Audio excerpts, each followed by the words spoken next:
Learn to live shameless. Talk about me alive, but claim that I'm nameless. You aimless, so I'ma style on them. They washed up, it's a rap, throw the towel on them. Gaining miles on them. Otakus for the win. Tacos, it depend on the mood that I'm in. Like Finn when it's time for adventure. This some new blue, get ready to enter my mind for a few. Come and take a ride with the crew. I'ma show you how to recoup days lost when you vibe with the blue. Come vibe with the blue. Yeah. About time to regroup. Fly, got my eyes on the view. Never hear lies, only truth. Realize why they vibe with the blue. Vibe with the blue. Vibe with the blue. Vibe with the blue. Vibe with the blue. Vibe with the blue. Vibe with the blue. Vibe with the blue. Vibe with the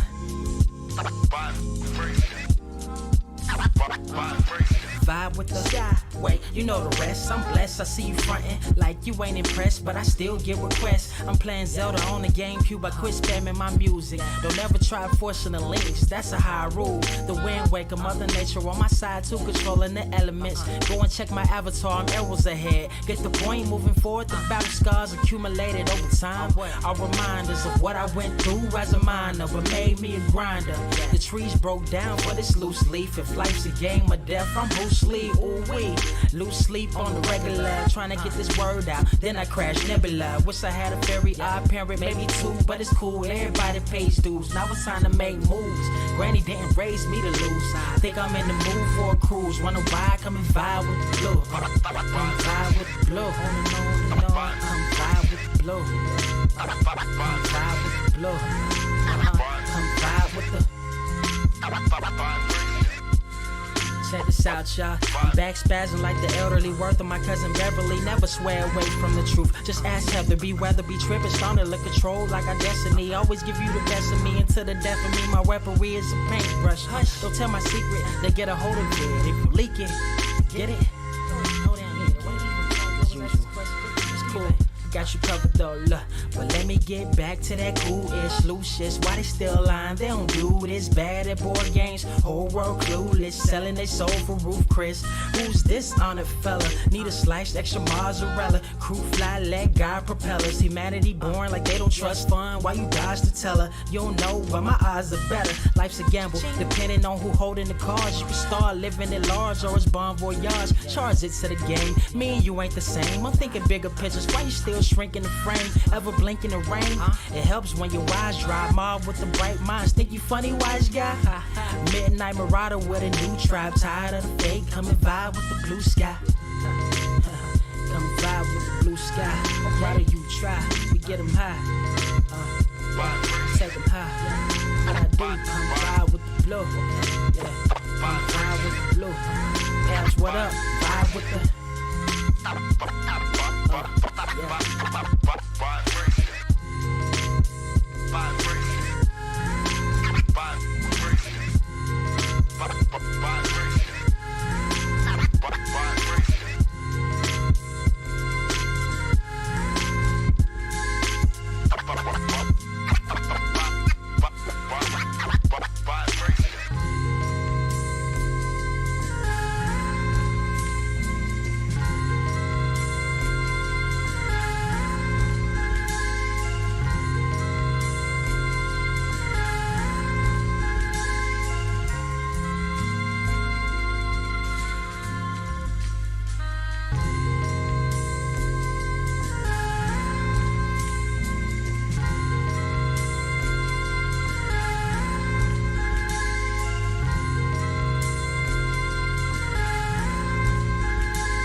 Wise grass only greener when it's fertilized. Gave them truth in these songs, they prefer to lies. Destiny beautiful, adrift in her purple eyes. You can't see me, you Stevie. Wondering how I reach more evolutions than Evie and make it look easy. Dream on, yeah. Dream on, dream weaver.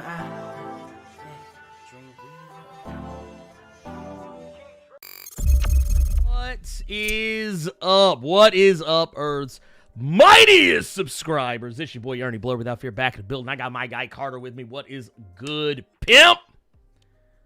What's up, sir? Quarantine Carter's back. Camera's back. No more James Rose, no more War Machine, no more nothing. No more Ray Fisher, no more nothing. Okay? I'm here. Quarantine Carter. Boom, boom, boom. Oh, goddamn. Look, actually, I'm not going to lie. I almost kind of wish we could have got Rhodey back for this one because it'd be so appropriate. Look, just have Rhodey just sit there just looking like, motherfucker, I'm going to whoop your ass. Oh, he probably looking at us like, mother, you see that shit we dropped? Did you see it? See that?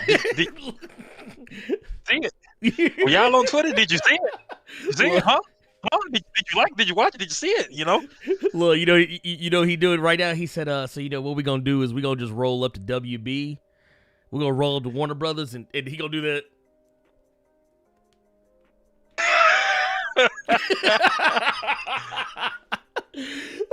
Like he did it in game. Lord, Animaniac. Look. What y'all hype about? Animated. Let me show you some shit. What's up? No, man, what's going on, everybody, man? I hope everybody's having a good, wonderful, safe weekend, man. Thank y'all so much for coming in, dropping in. Y'all could be anywhere else on the internet, but you came here. Much appreciated. Let's see who we got up in this motherfucker. Oh, y'all know how we got to do this. We got Doc Dirty McLean. We got Mr. Brooks 610, a.k.a. Blade, the Daywalker. Geronimo Smith up in this bitch. Ruben Hard, Jerry Maurice. We got L.J. Brown in the building. What's popping? We got Bot Boy versus. We got L.J. Mack. 03, my guy. We also got Black Nito. That's right. You don't fuck with him. He on the Quiet Council. We also got R. Cali 1. We got SFC Cape Killer. We got RDR 70 with the badass artwork coming from across the pond. We got Warren Register. We got Chi-Town Dan. We got Absolute Venom. Oh, man, what else was I supposed to say? Oh, yeah, that's right. Gots to go get him. Go get him. We got Beyond Melanated. We got Gilla V. We got Yo Lee Spinner up in this bitch. We got this is Leon A. Casey Jr. You ain't Casey Jones, is you? We got TJ Tennant. We got, who's I seeing here? R. Jack Fellhand. We got Richard Schaefer. We got, who else is this up in here? Cam in there too? What? Oh, shit. We got Killer Cam. Y'all better run. Shit. God damn. We got Poe Archery Media in here. We got the T-1000. Y'all better hide John Carter. No, John Connor. I'm sorry. John Carter. We ain't going to Mars. We got Nathan Lemieux. Enigma 9x9. How is everybody doing up in here? We got so many people. Oh, we also got us a super chat in this bitch from Jason Davison coming through. Talk about some happy belated birthday, Blerd. Thank you, pimpin'. Thank you. Here's the thing. I'm before his. Where the fuck is my happy belated at? Hey, can we get a look? And you don't even have to super chat. Just go ahead and give Carter a happy belated, man. Go ahead and give him a happy belated, man. Because I'm saying his was actually 5 days before mine. I'm saying, what kind of shit is this?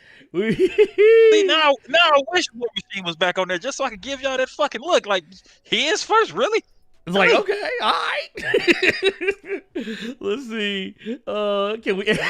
This man said, "Can we get him a plate, Carter?" Lord, y'all need to quit. What's up, Robo Strange? How you doing, Pimp? Damon Hampton, just another monster. Ace. We got Adrian Barber up in here. What's good? Thank you for the happy birthday wishes, Go-Go Cammy. Much appreciated. Everybody, honestly, thank you for the happy birthday wishes, both for myself and for Ken. I get a plate, Carter. Hey, Raymond Pope. I appreciate that, Carter. I'm still working hard on that Thanksgiving plate. Much love. See? That's all he wanted. That's all he wanted. That's all he wanted. That's all I wanted. That's all he wanted. Hashtag birthday plate. I like where your head's at. Oh, goddamn. Happy belated birthday bonus character, Carter. Goddamn. Oh, Lord. Wow. Y'all need to quit. Y'all need to quit. Oh, wait, we got another super chat. Jason Davis came and said, "Oh, snap, my bad. Happy belated, Carter." See, look at it. Man, look at it. See, did he have to do that? Did he have to do that? Did it anyway, man. I appreciate it, man. Let's see here. What else we got? I see somebody. Was Loki gonna take over your channel? He probably will. Shit, motherfucker coming here on some DB Cooper ish. Anyway, man, I'm going to be honest with you guys. We got so much shit to talk about, and I think y'all probably already know this. So, man, we got to dive in. We about to dive in. Wait, Raven said, I'm waiting on that what if video. Better top what Marvel did. God damn. Oh, dude, I don't think I can top what they did. God damn it. They came up with some shit. Okay, I'm gonna be honest with y'all. I'm terrified of something. And I think some of y'all know what I'm about to say. You guys know in the past, YouTube took the cave away from us here on YouTube because we played some content and we took a strike for it. And so the cave had to be moved. It had to be moved to Twitch. Because we lost our streaming privileges. So, but I kind of feel this way. Like, I'm like, dude, everybody else does reaction videos. Why can't I do reaction video? Why can't the Blerd Without Fear have a reaction video? Can he have a reaction video without a strike? God damn. Everybody else doing it. Why can't I do it? God damn it. Anyway, god damn. By the way, I also see we got some shout outs to the homie, Debo, Tiny Zeus Lester. Rest in peace to the real one. So yeah, want to make sure to get that shout out because I think he died at 62. They said they found him dead in his apartment or his home, whatever. Dude, messed up, man. Dude, it's your chain now. Yeah, it's your chain now. You can have it. I'm sorry, terrible. That was terrible. I'm terrible. I'm sorry.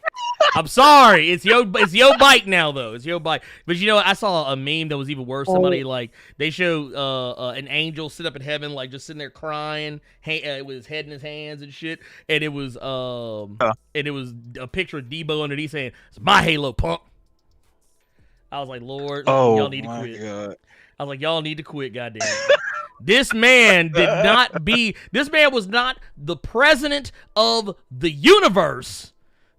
The president of planet Earth in the fifth element. Y'all know that to be remembered as Debo. Real quick. Okay, there you go. See, he gave it to you. I was going to say, who remember when he was the president of the universe? Who caught that? Look, only in Fifth Element, man. Only in Fifth Element can Tiny Zeus Lester be the goddamn president. But I don't know. It could happen now. It could happen now just off the strength of Friday. Yeah. Box office masterpiece Friday. He was the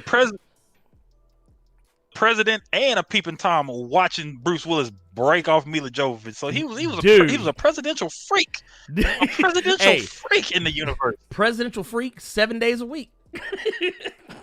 Hey, we got the $5 super chat from my homie Poe Archery Media, just out here trying to be a giant like the Jacksons, spreading that Jerry curl juice of love to the Blerd Cave. Can you feel it? Can you feel it? Oh my! Can you feel it? Yeah. All the children of the world. Yeah. Look, motherfuckers just spread Jerry curl juice. Just. I don't do that. Hey, I like how nasty. Who passes out Jerry curl juice like that? You just shoot it in the hand. Look, and you just handing that motherfucker out. So you squirting the S curl out and you just handing it to motherfuckers like hand sanitizer. You ought to be ashamed. Look, the motherfucker's shooting activator on everybody. Goddamn. Okay, let me shut the fuck up. LJ Mac 03 coming with the $10 super chat. Says, happy belated birthday to Blerd and Carter. You guys really make my weekend. Man, dude, you just made our weekend, goddammit, because you didn't have to do that. You just came through. Thank you. Hooking us up right off rip, man. That's what I'm talking about. Big homie Sean Terrell says, from one SAG Blerd to two other SAG Blerds. Happy belated. Oh, I think you meant to say from sad Blerd to two other sad Blerds. Happy belated birthdays, brothers. Hey, thank you. Much appreciated.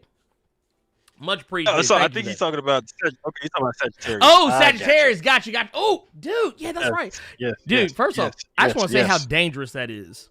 You got two Sagittarius sitting on the same call right now. You know how dangerous? We about to burn this motherfucker down.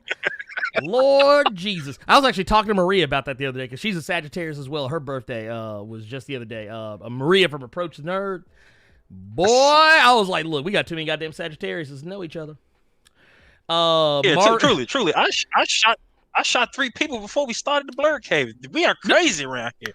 Sagittarius are wild. look, we done robbed a liquor store and knocked over 2 banks before we came in this motherfucker.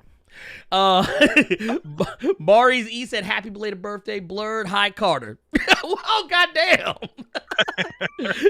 He can't get a happy birthday? Oh, goddamn. Let's see. We also got Tex-Mex Studios coming through with a $5 super chat. Thank you. We also got LJ Brown coming through with a £4.99 chat. I don't even know how that works in pounds. That's just, we just go round up. We're going to say 5 pounds. Happy belated birthday to the Dynamic Duo. Can I just say, you two are right, that Tatiana Maslany lied about being She-Hulk. Rest in peace to Debo. See, that's what I'm talking about. Can we get some respect? Can we get some respect in this bitch? That's all I'm saying. That's all I'm asking for. Not much. Just a little bit. It's just a thing. Okay, so we got a lot to talk about. Okay, so what we got, man? First off, let's go ahead and get the one thing out of the way. Let's go and get the one thing out of the way real quick. Is Spider-Man. Spider-Man 3 earlier this week. Carter, when these nerds gonna quit? Oh no, man. Oh no, it's like asking us when we gonna quit. Look, we can't like stop. Early bad boy. Can't stop. Won't stop. Look. You gotta do that. You gotta do that one time. Yep. You just gotta do it. You just gotta do it. It is what it is, man. We don't make the rules. But no, so a ways back, we talked about this a ways back. The fact that the prospect of Andrew Garfield, Tobey Maguire coming back as Spider-Man, both coming back as Spider-Man. Spider-Man, you're talking about the Sam Raimi, Tobey Maguire, the Sam Raimi trilogy of Spider-Man plus the Andrew Garfield Amazing Spider-Man setup. And man, it kind of just died out. And I honestly think what happened is what we talked about, what we posited was that that shit leaked way earlier than Sony probably wanted it to. And Sony was like, yeah, no, squash this shit. Because some contract negotiations hadn't quite finished. And now these motherfuckers can ask for more money because the hype is like at a fever pitch. But I'm going to tell you right now, Alfred Molina, Jamie Foxx, you're literally bringing villains from 2 separate Spider-Man runs of movies. It's not that far out of the realm of possibility, especially knowing what we know about Doctor Strange being involved in this movie. And the things that have kind of been centered around that. Kevin Feige's even come out and say, yes, Doctor Strange will play a very important role in Spider-Man 3. I mean, all the and knowing what we know about what Doctor Strange's story is going forward in the Marvel Phase 4, all fingers kind of pointed this being something that may actually happen.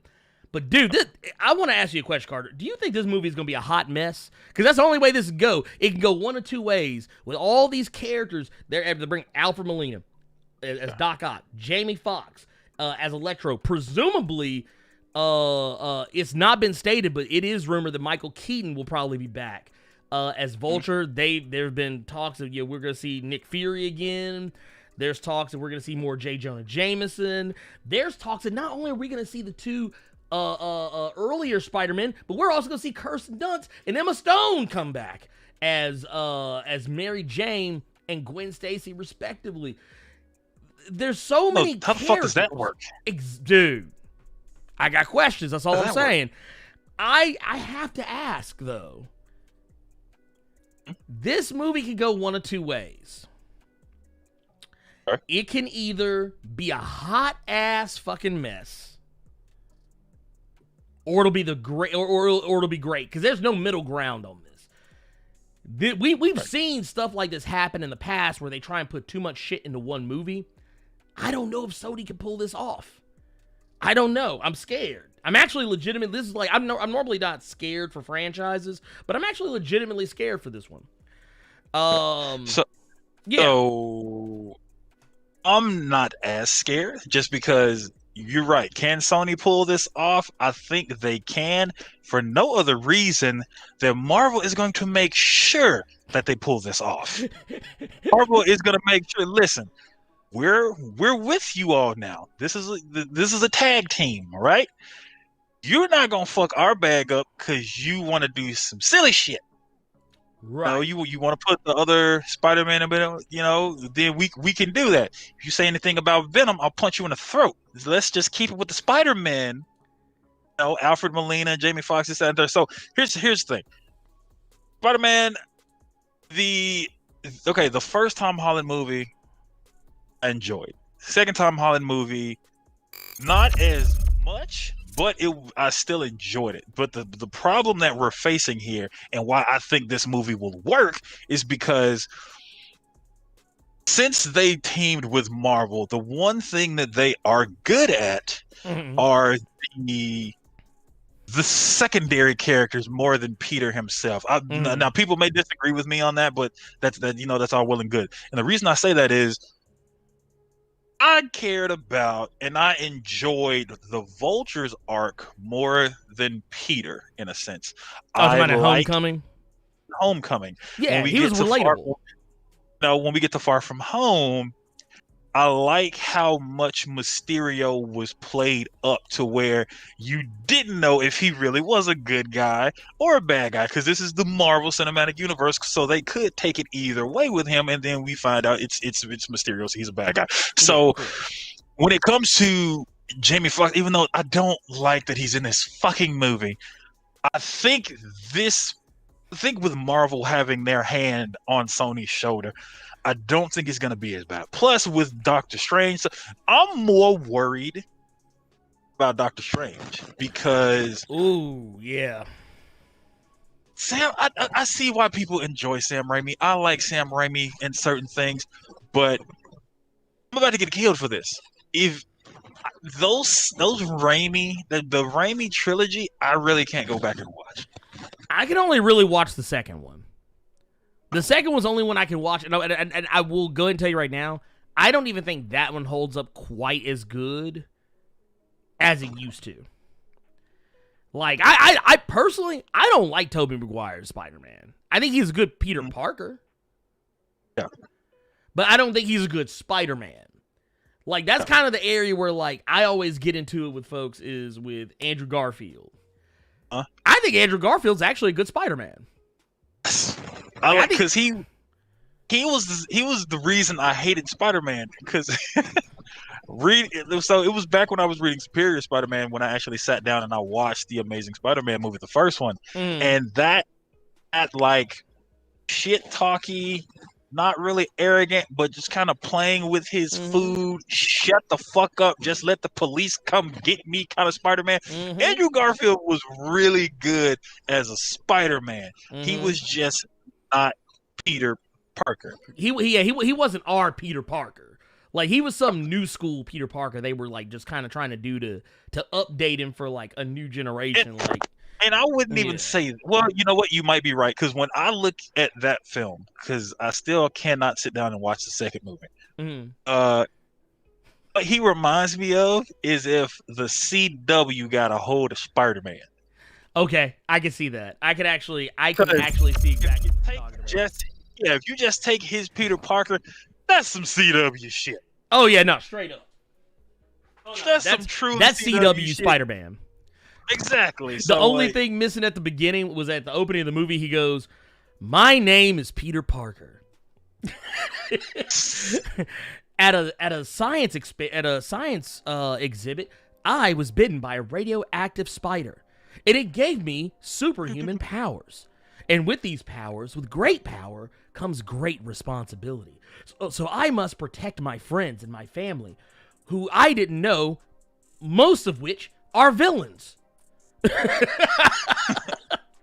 Well, I'm Spider-Man, and then he just swings toward the fucking screen. Wait. Exactly. Can he get that? Can he get that Flash music? Can he get that Flash music? Oh.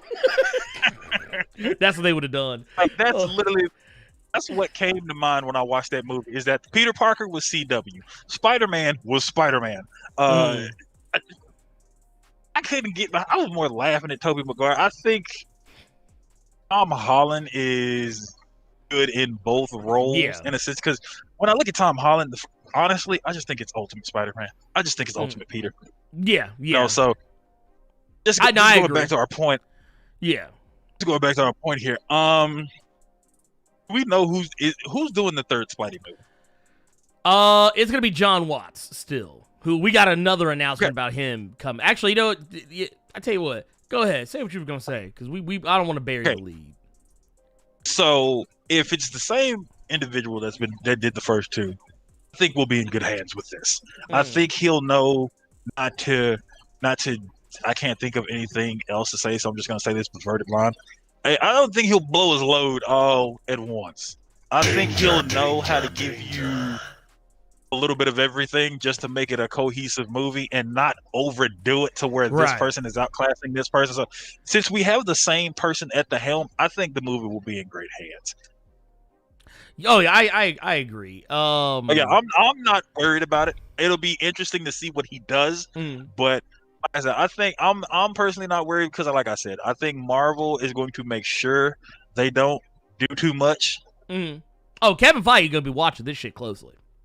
He'll be watching this shit closely. He'll be there like Mr. Burns. He's like, don't you fuck this up. Kevin Feige is quick to release the hounds on somebody, so I don't think I'm not worried about it. It'll just be neat to see them officially be in the MCU now, so they get to get that bag. So that'll be cool. Can I be brutally honest about something I think is going to happen? I think that Marvel is going to do what DC just recently did. I say recently, shit was over almost a year ago. But what DC did, Warner Brothers did with the CW and Crisis on Infinite Earths, I think what's going to ultimately wind up happening is they are going to do exactly what they did and say all past and previous properties that are Marvel exist in the Marvel Cinematic Universe multiverse. I think that's what's going to happen, because remember how in Crisis on Infinite Earths, they were like, oh, hey, you remember Birds of Prey? That exists in the DC multimedia, multiverse. So all the movies, because they tied in Justice League, the DCEU, they brought in Ezra Choka Bitch Miller version of Flash into the CW Flash. They showed Titans, they showed Doom Patrol, they showed Smallville. So they were like, yeah, anything that existed before, it exists in this multiverse. It's just not a part of the Prime universe. I think Marvel is going to do the exact same thing with the Spider-Man stuff, because there's also been rumor about other we've been hearing about Doctor Strange 2 and the Multiverse of Madness. You've been hearing about all the stuff that's going on with WandaVision. Remember what's the guy's name? The guy that played Quicksilver in the Fox X-Men movies. He's supposed to be in WandaVision, but we don't know who he's playing. They haven't really confirmed that he's playing Quicksilver. He could be playing anybody, but it's a thing. It exists. It's there. But that's where I think Marvel is ultimately going to go. This at the end of it, they're going to say, oh yeah, you remember all the Spider-Man movies? They exist. All them X-Men movies, they exist. All these other movies that came out, they exist. They just don't exist in the main continuity. They exist in a multiverse, like alternate Earths situation. So like, all in hell, it's a good way for them to actually like bring all that shit together, and that way fans can have their cake and eat it too. Yeah, I think with the Spidey movie, if with it still being, if we do get Tobey Maguire and we do get Andrew Garfield, I think that'll get kept in some sort of realm of reality and won't go too goofy. The thing that I'm worried about is that I think the Sam Raimi Doctor Strange movie might veer towards that.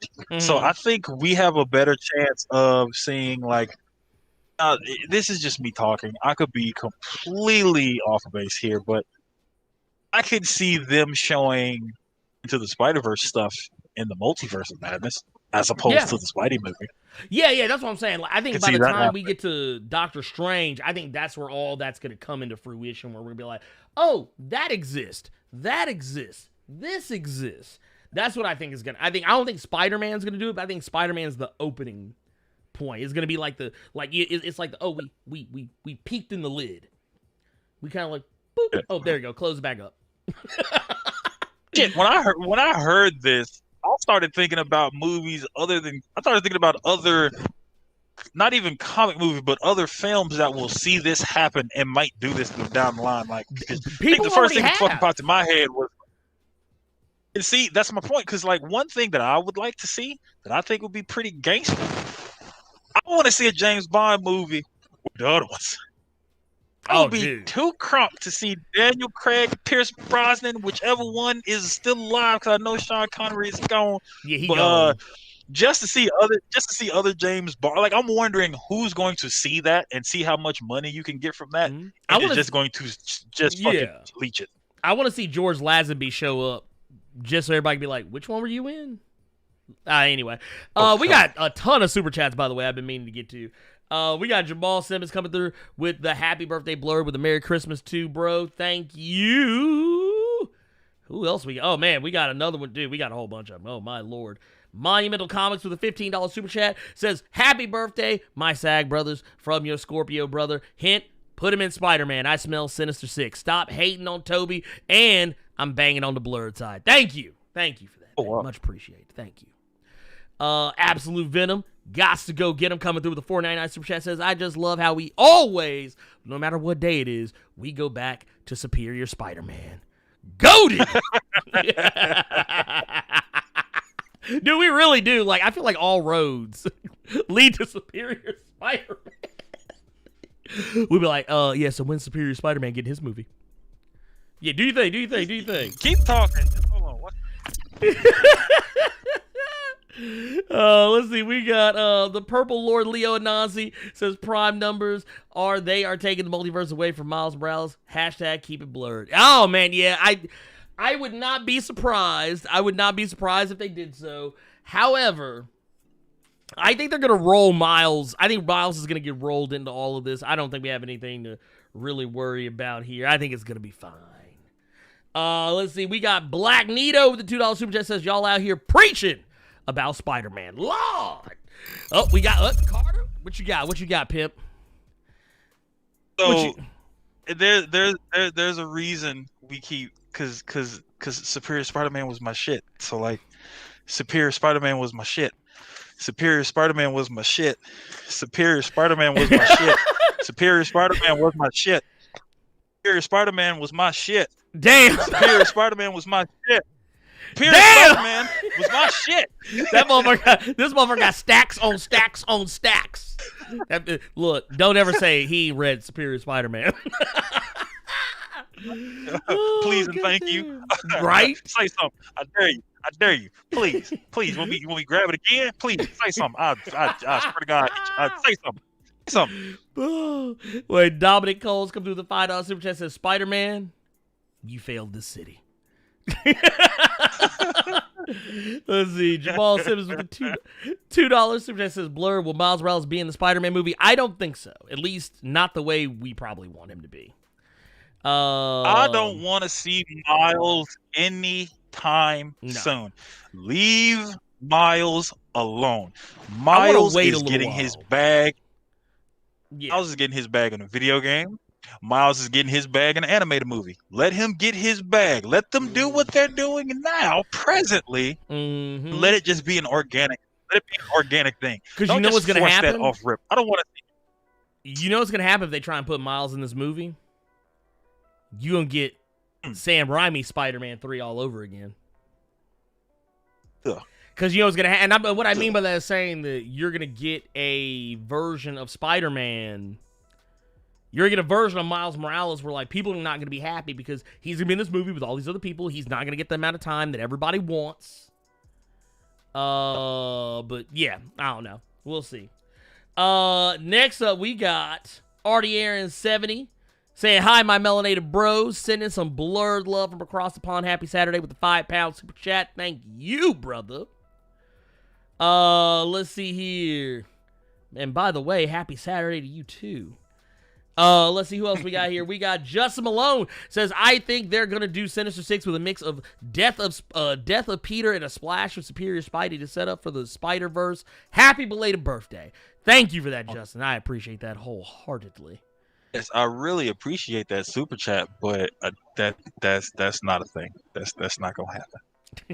That's I don't want them to do a Sinister Six movie. I really don't. Not now. Not now. And more importantly, I would love for Superior Spider-Man to exist, but I don't see that happening anytime terribly soon either. Like, there would have to be some wild shit going on.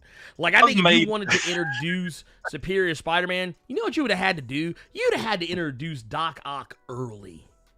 Early, because that way you could grow. Like honestly, I think the Spider-Man PS4 game did it the best, where like they endeared you to Otto Octavius, and then over time, gradually, you start to see who he's becoming, and then by the time you get to the end, it's like, holy shit! If you did it that way, and then you kind of rolled it back around, then I would be like, okay, cool, we got this. Like, if you had that kind of oh god, you would have to do multiple films just on Doc Ock so that he can be Spidey's Joker in a sense. Yeah, you'd have to do multiple films to build that villain, and then you would have to do another set of films just to see how he pulled off Switch and became Superior Spider-Man. That's too much. Yeah, money. That's too much. It's too much. And I'm gonna say this one last thing because we got to move on. We still got I still got 23 tabs open that we got to address. I didn't mean to spend as much time talking about Spider-Man. Jason Davidson with the $5 super chat says, I want to see Daredevil and D'Onofrio's Kingpin and Spider-Man 3, and I want to see a movie version of Coates' initial arc for the Black Panther movie. It can be done without T'Challa. Yes, it can, actually. We're going to talk about that here in a little bit as well. Let's move along.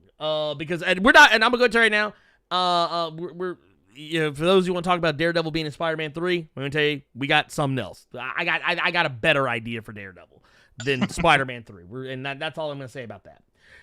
Let's move it along. Since Black Panther was brought up, let's go ahead and address that elephant in the room. I told y'all motherfuckers what Marvel was going to do. Y'all didn't fucking listen to me. So, cut the check. Your boy, go ahead. I'm going to drop the bomb for myself.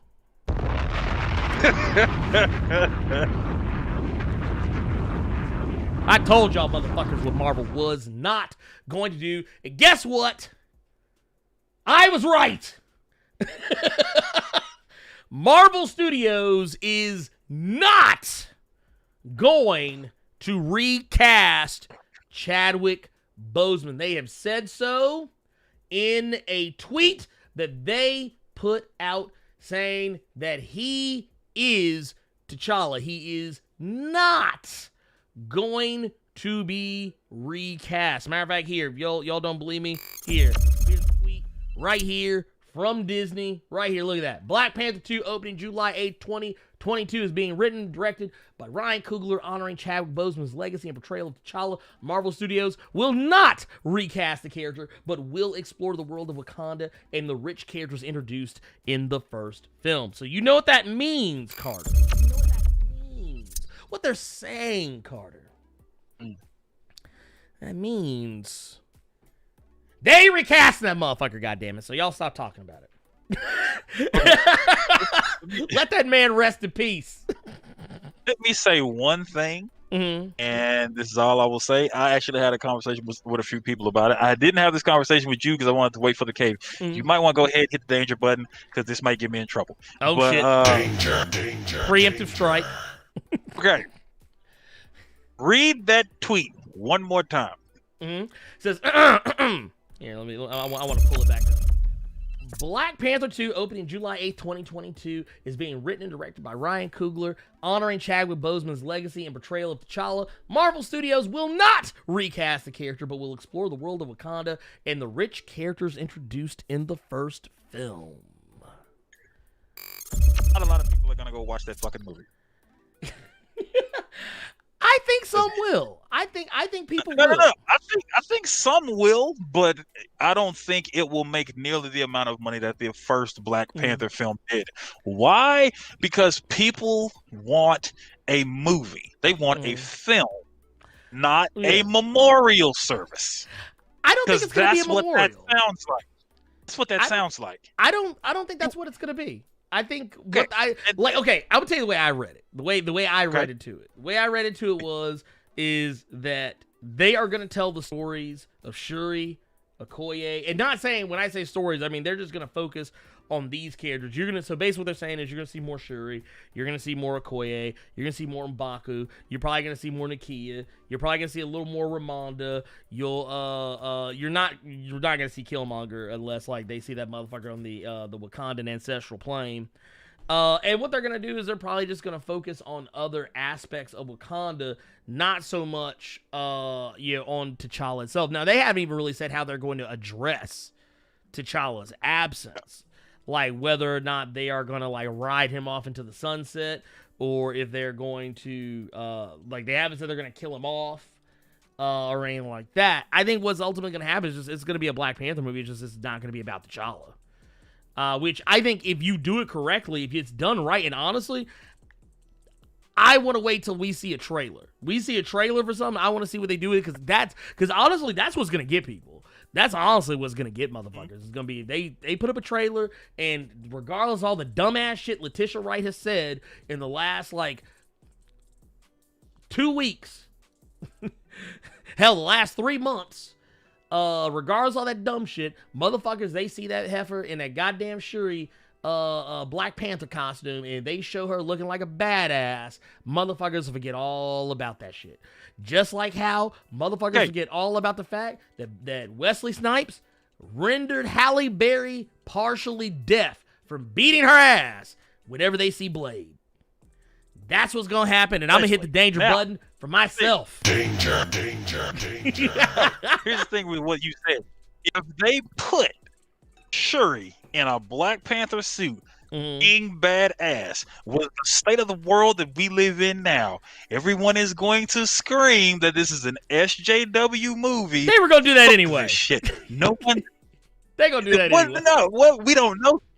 Here's the thing. You said it's gonna be a story. It's gonna be about M'Baku, Okoye, Shuri, everybody in that family. Here's my counter to that. Now, mind you, I hope the movie is great.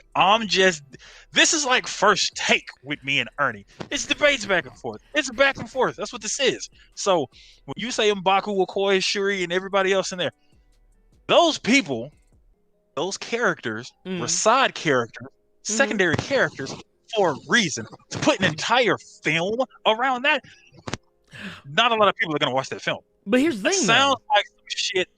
That sounds like something that you would make an ABC special for, not a full feature-length film. But that's the funny thing about it, though, Carter. Like, I think one of the most common complaints I heard people say about Black Panther was that the other characters were more interesting than he was.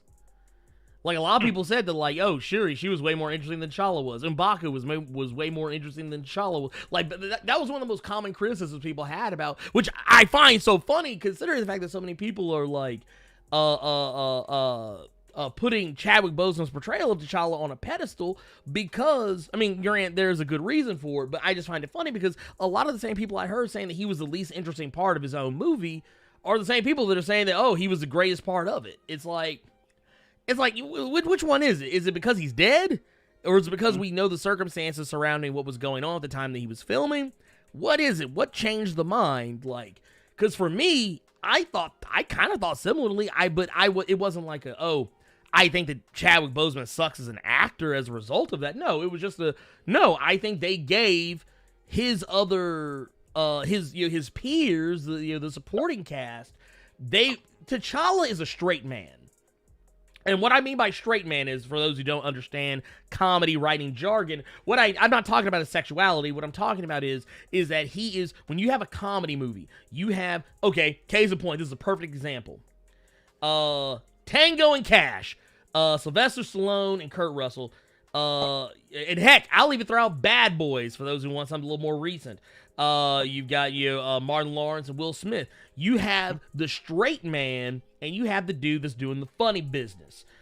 T'Challa was the straight man. Like, you ever see Tango and Cash? Sylvester Stallone cracks some jokes every now and again, but he was a straight man. He was a serious guy. He was the dude who was supposed to keep things grounded, and Kurt Russell was the dude who was all about the funny business. Same goes for Bad Boys, where they kind of interchange, but for the most part, their dynamic a little bit different, but Martin Lawrence is technically kind of supposed to be the more serious one. A straight guy. Yeah, totally where Will Smith is the funny one, but the way they turn the dynamic of that on its head is that more of the funny moments come from Martin Lawrence because he is technically the straight man as far as the script is concerned, but as far as the actual like comedy elements, he's actually the funny business guy because he's so serious that it becomes funny. Like, he's not here for any of the bullshit. Like, so he's always got a comedic reaction, whereas Will Smith is technically the funny business guy, but he's the straight man because he's technically the more loose. He's the loose cannon, but he's the serious. It's really weird. Anyway, point of the matter is that T'Challa is the straight man in Black Panther. Everybody else, actually, I would say T'Challa, Okoye, and Nakia, they're the straight players in Black Panther. M'Baku, Shuri, those are your funny business people. And I think that with that even mix, you can still have roughly the same dynamic. Yeah, sure, people aren't going to get T'Challa like they want. But at the end of the day, we don't even really know what the fuck it is they're going to be doing, like, from a story perspective. We don't know what they're going to be doing from, we know that, Tenoch Huerta is going to be playing the villain in the movie. We don't even know what the fuck villain he's playing. We know that there actually has been some confirmations to the rumors that the shit that was an offhand mention in Endgame was actually an Easter egg for future Black Panther movies, talking about the earthquakes off the coast of Wakanda being a reference to Namor and Atlantis. There's been a lot of stuff, and the more I think about it, and I'll be honest with you, the more I think about it, and this is a hot take here, y'all can fucking hang me by my toes if you want, I don't think Tenoch Huerta is going to be playing a character that we're actually expecting him to play. This motherfucker could be playing Namor for all we fucking know. We don't know. Let me know. We don't know. I'm not saying kill he this is. real quick. Yeah. Let me kill this real quick because I see a lot of people saying this shit in the chat. You're not getting Michael B. Jordan back as Killmonger, okay? No. You're not. You're not. It's a wrap. This ain't Dragon Ball Z. Put it in the Z. toilet, flush it. This ain't Dragon Ball Z. Put it in the toilet, flush it, stuff it with toilet paper, okay? But here's the thing. I think Ryan Coogler will be walking a really, really, really, really, really tight rope with this film because if you show Wakanda persevere, even though T'Challa's gone, and they beat this bad guy, what the fuck is the point of having Black Panther? And that's something that they can't do. You know what I mean? So it's wherever this film goes, it's going to be interesting to see. And Ryan Coogler has some hits. He also has some misses. Oh, yeah. So you really have to take that into account as well. And I saw someone saying in the chat about how T'Challa was the least interesting character in the movie, and that was because of the script. Well, if you want to do an entire film around everyone else, how are you going to make that work and make us care about these characters? Well, I don't think it's an issue of caring. I think we already do is the sad part. I think we already do care about the characters. I just think that it's taking time for people to I honestly, you know what it is? I think because Marvel's in a weird spot. This is a no-win situation. There could be people who are automatically going to dismiss anything Marvel does with Black Panther in the future out of hand because they're not going to get what they want. There's going to be other people who are going to be happy regardless of what they do because they just want more Black Panther. And then somewhere in the middle, I sit. I sit somewhere in the middle. I'm just kind of here to wait and see what they do and hope that it's something good. That said, real quick, because this is an aside, but I see we got over 258 people in this motherfucker. Can we get them likes up? Lord. Can we get them likes up, please, and thank you. If you haven't done so, please, I appreciate it. If you lay the smack down on that like button, please let YouTube know where the fuck you are and that the Blerd Cave is the most lit place to be on YouTube this time of day. But that said, getting back into it. I don't know, man. I'm playing the wait and see game. I think honestly, all they got to do is show a good trailer. If they show a good trailer, motherfuckers are gonna flock to go see this, because honestly, it wasn't like we saw very much to begin with in the first Black Panther trailers. Hell, most of the Black Panther trailers didn't really tell us anything. They were very minimal on details. And it wasn't until we got closer to release we saw a little bit more. And even with people seeing more, which really wasn't even telling us anything there either, I still think people are going to go see it. And they'll as long as the trailer's lit. That's something Marvel has proven, is as long as you can put together a lit trailer, people are going to go check it out. Marvel has done such a great job about making people care about characters. Like, let's be fair. This is something I saw my guy Paul Archer Media talk about on Facebook. And I agree 100% because I've said something similar in the past. Marvel has done a really good job making people care about B, C, and D-list characters. And I'm going to go ahead and tell you right now, y'all are going to hate me for saying this, but that includes T'Challa.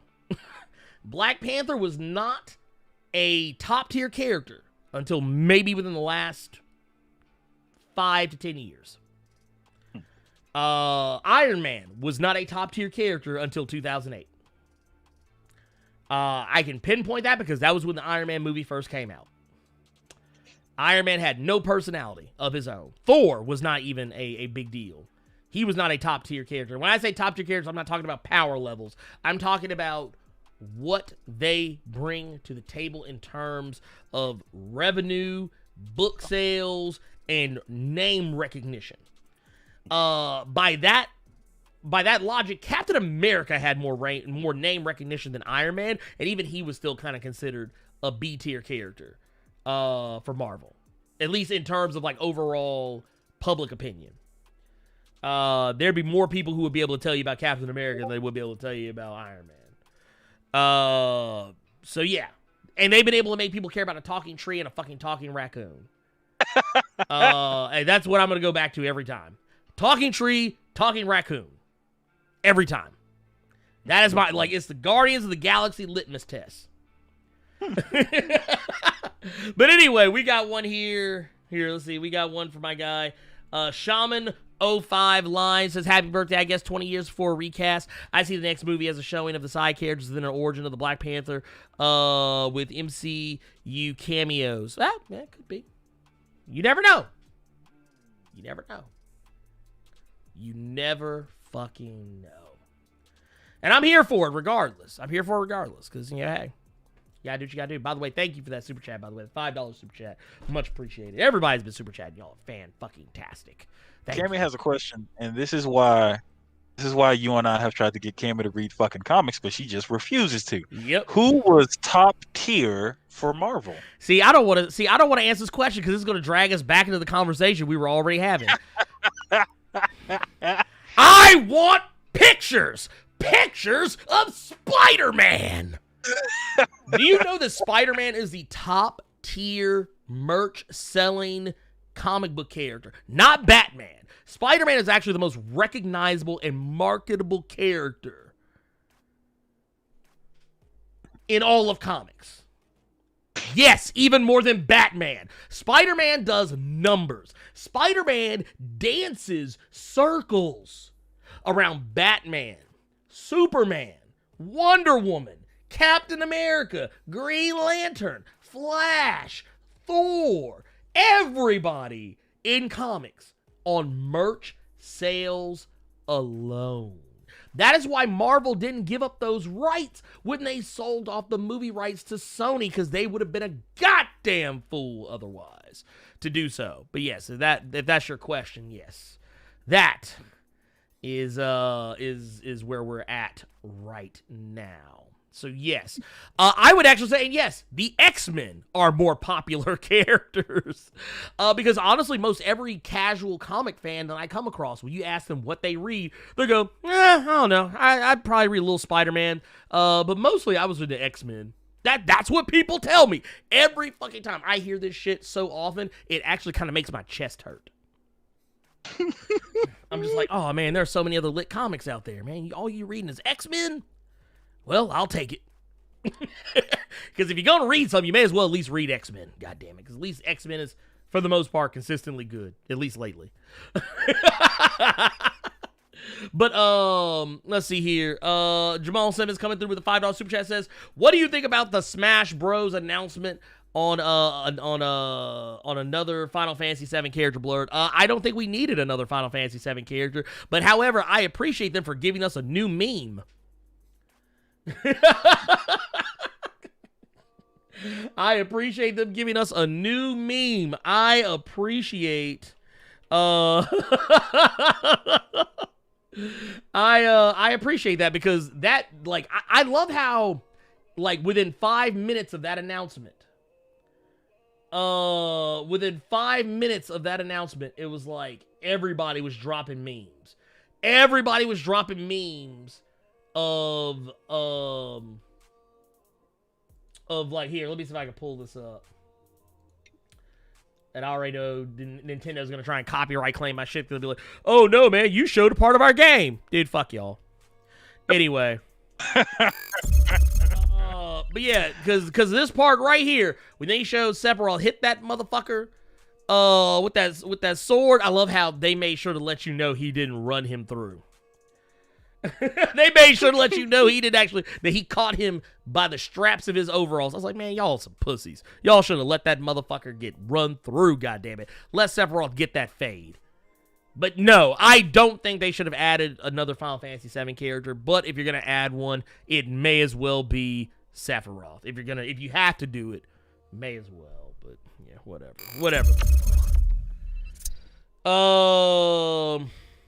And then, wait, what was it here? See, we got us another one here. Hold up. Timothy McCall said, what's up, fellas? Showing some love and just finished the Miles Morales Spider-Man game. It was dope. I agree. It made me cry. That game had me in my feelings for about a couple of days. I'm not going to lie to you. I'm not going to go into it. I'm just going to because I might start crying again. But yeah, and I ugly cry, so nobody needs to see that. But thank you. Thank you for that super chat, by the way. Black Nito with the $5 super chat says, Spider-Man is so popular, he went to Japan and got a Megazord. You goddamn right he did. Leopardon, goddammit. Put some respect on his name. Which, by the way, he is going to be in Into the Spider-Verse 2. Spider-Man, the emissary of hell. Spider-Man. Not to mention, I love telling people this because it's a little bit of trivia. But did y'all know that y'all need to put some respect on Spider-Man's name, because if it were not for Spider-Man, you motherfuckers would not have Power Rangers. The Power Rangers y'all love so much, because Super Sentai used to just be called Sentai. And they didn't have giant robots. They weren't superhero themed. And Sentai was about to be canceled in Japan. And then here comes Marvel licensing off Spider-Man so they could have a Spider-Man TV show in Japan that was kind of similar to Kamen Rider. And what happened was he got a giant robot.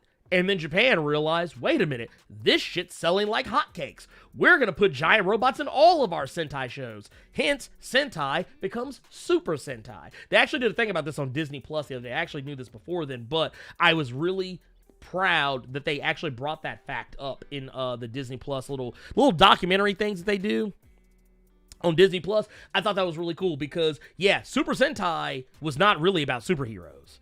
And then after Spider-Man, after Spider-Man, they changed that. So then you started getting giant robots in your superhero shows over there.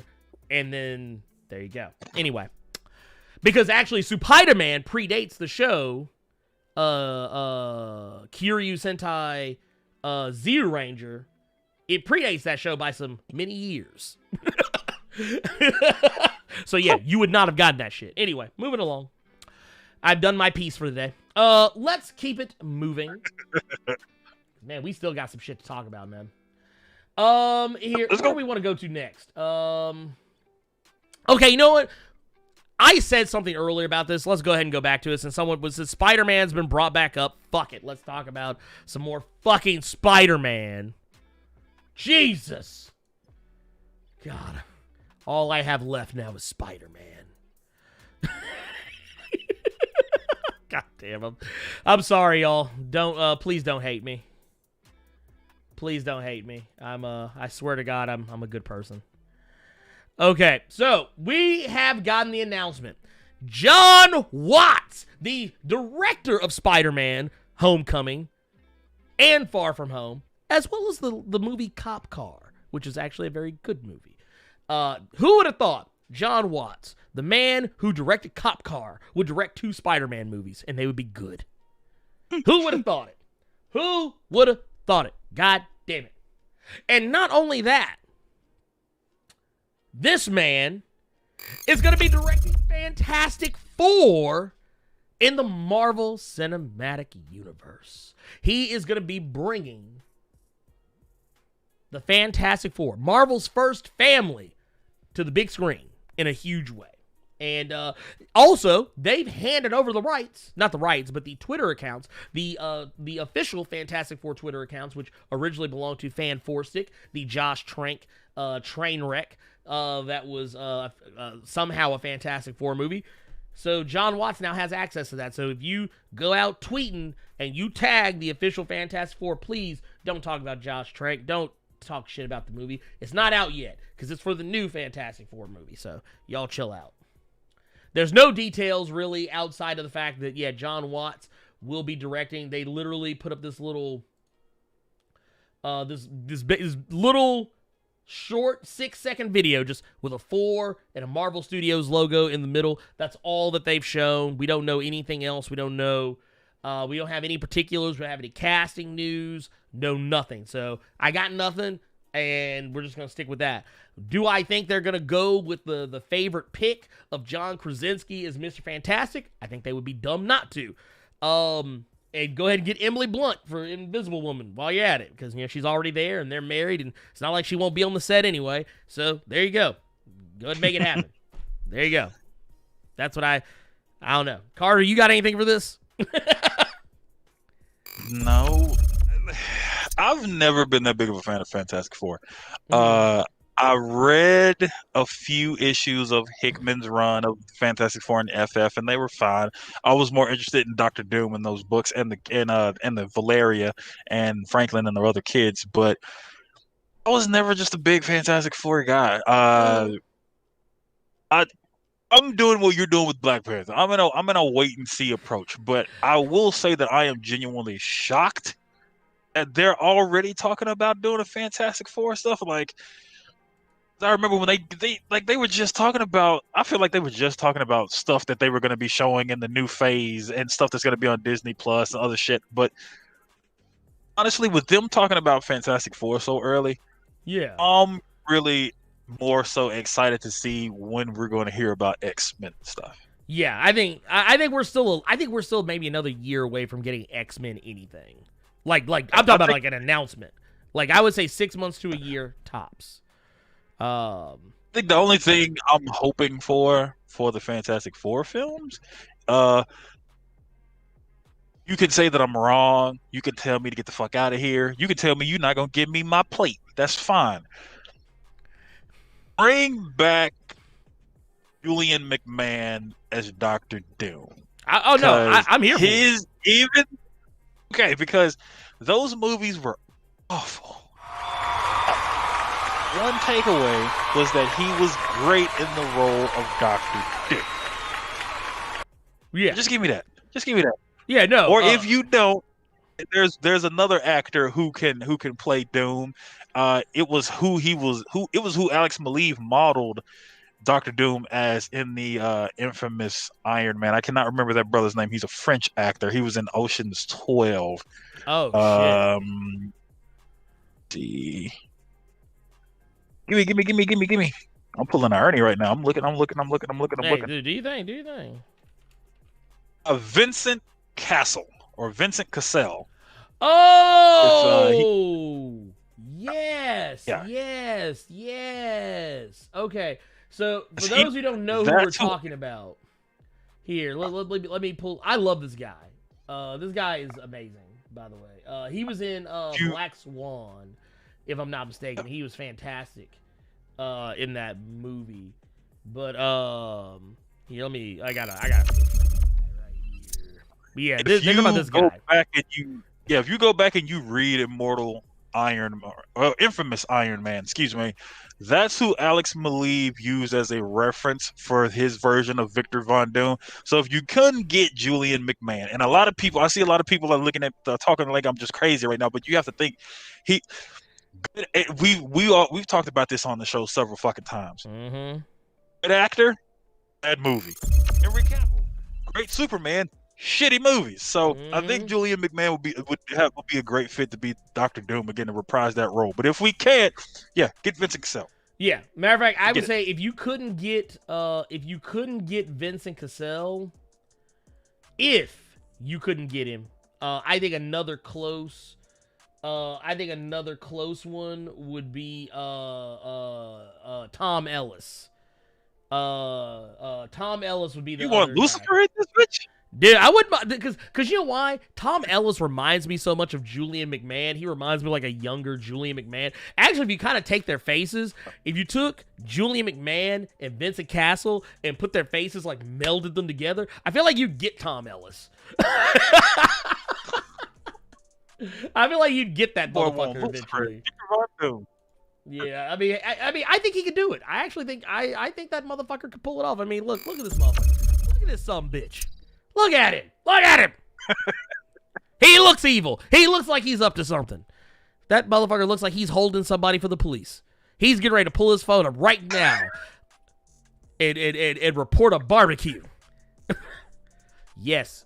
Yes. They're using charcoal. Yes. They're using Sweet Baby Ray's on the ribs. They're using seasoning. Lie to me and tell me you don't see that shit. Lie to me and tell me you don't see that shit, goddammit. But no, I see someone also brought up the Kingslayer, Nicholas Coster-Waldau. Some of you may know played Jaime Lannister in Game of Thrones. I can see him do it too. I think he's a very good actor. I can actually see that, actually. Yeah, I can see that. Let's see here. Dude has such a fucking wild name. Nicholas Coster-Waldau. Lord have mercy. Somebody get that man a name. But I can see that. I can see it. I can actually see him playing. I can see him playing Dr. Doom as well. For those who are not familiar with the actor, the various characters he has played, but Nicholas Coster-Waldau is a very good actor. I think he could do it. I actually think he could do a pretty good job at it as well. But beyond that, we do want to get to some little teeny tiny news because we still got a lot of news. Ladies and gentlemen, what we're gonna do, Carter, do you think we should do it? Do you think we should? Do you think we should do it? Do it. Just do it. Just do it? Fuck it. We're gonna just rip the goddamn Band-Aid off.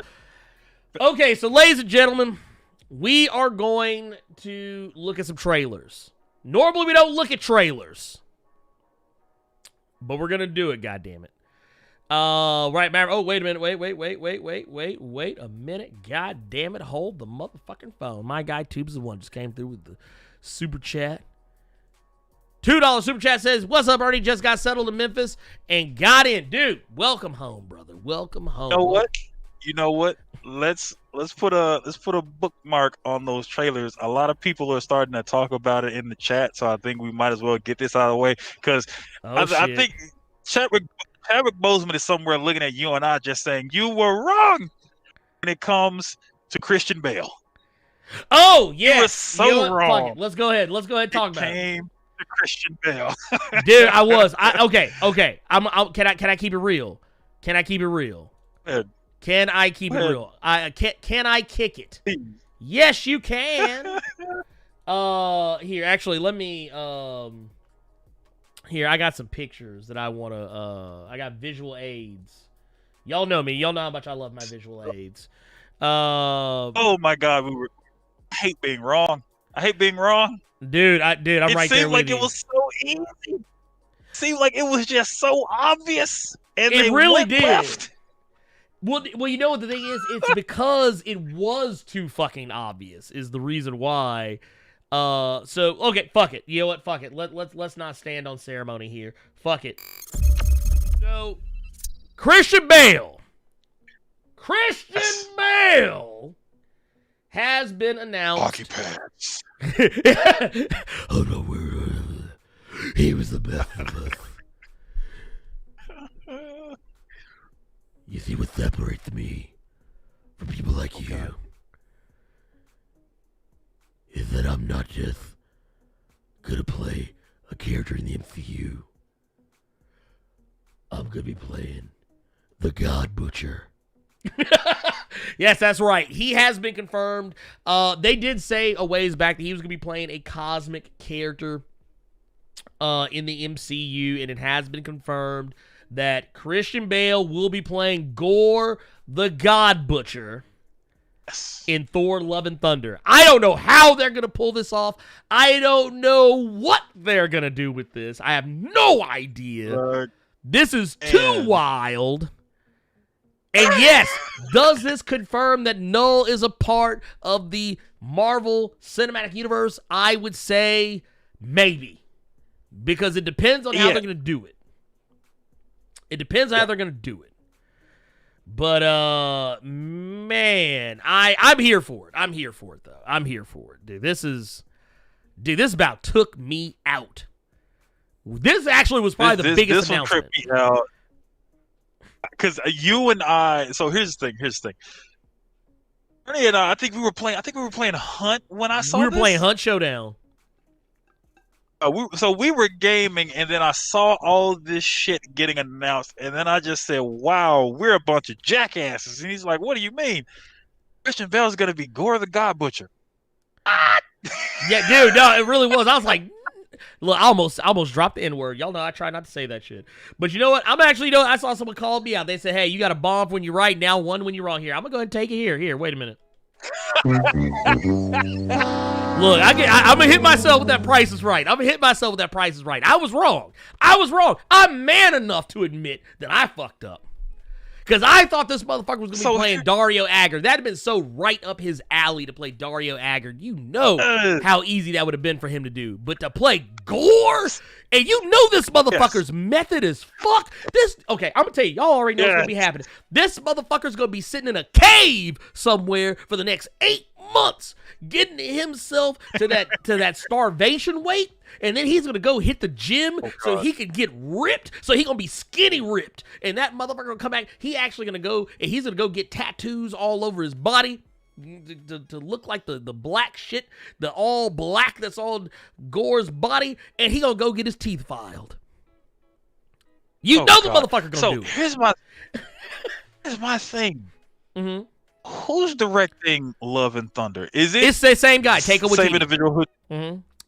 Well, okay. Here's the reason why it's no surprise. He wanted to use Gore in Ragnarok. Mm-hmm. So now he's just going to use the motherfucker in this one.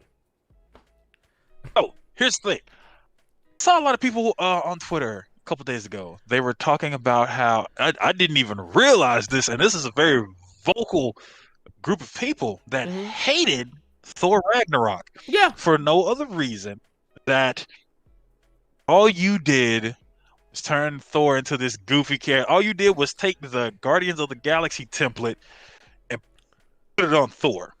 So here's my problem. Yeah. Because I saw someone say it in the chat that Gore is going to be hella nerfed. Yeah.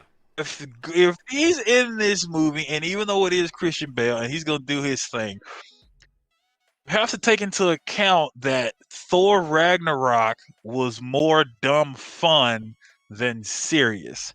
So I'm kind of irritated a little bit because the entire God Butcher stuff, serious.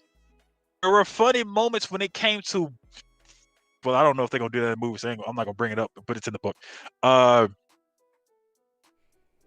Those are dumb, I know what you're talking about, though. Movies. Yeah, those are dumb, fun movies. So bringing Gore in, and then we still have Natalie Portman coming back as Jane Foster, and then she's going to be Thor in this. So I don't know how I feel about. I don't like being. I think if he was Dario, you could do the funny, Yeah, Dario, that's why Dario made sense. Dario made sense because of Taika Waititi's style. Yes. Yeah, his comedic style of directing.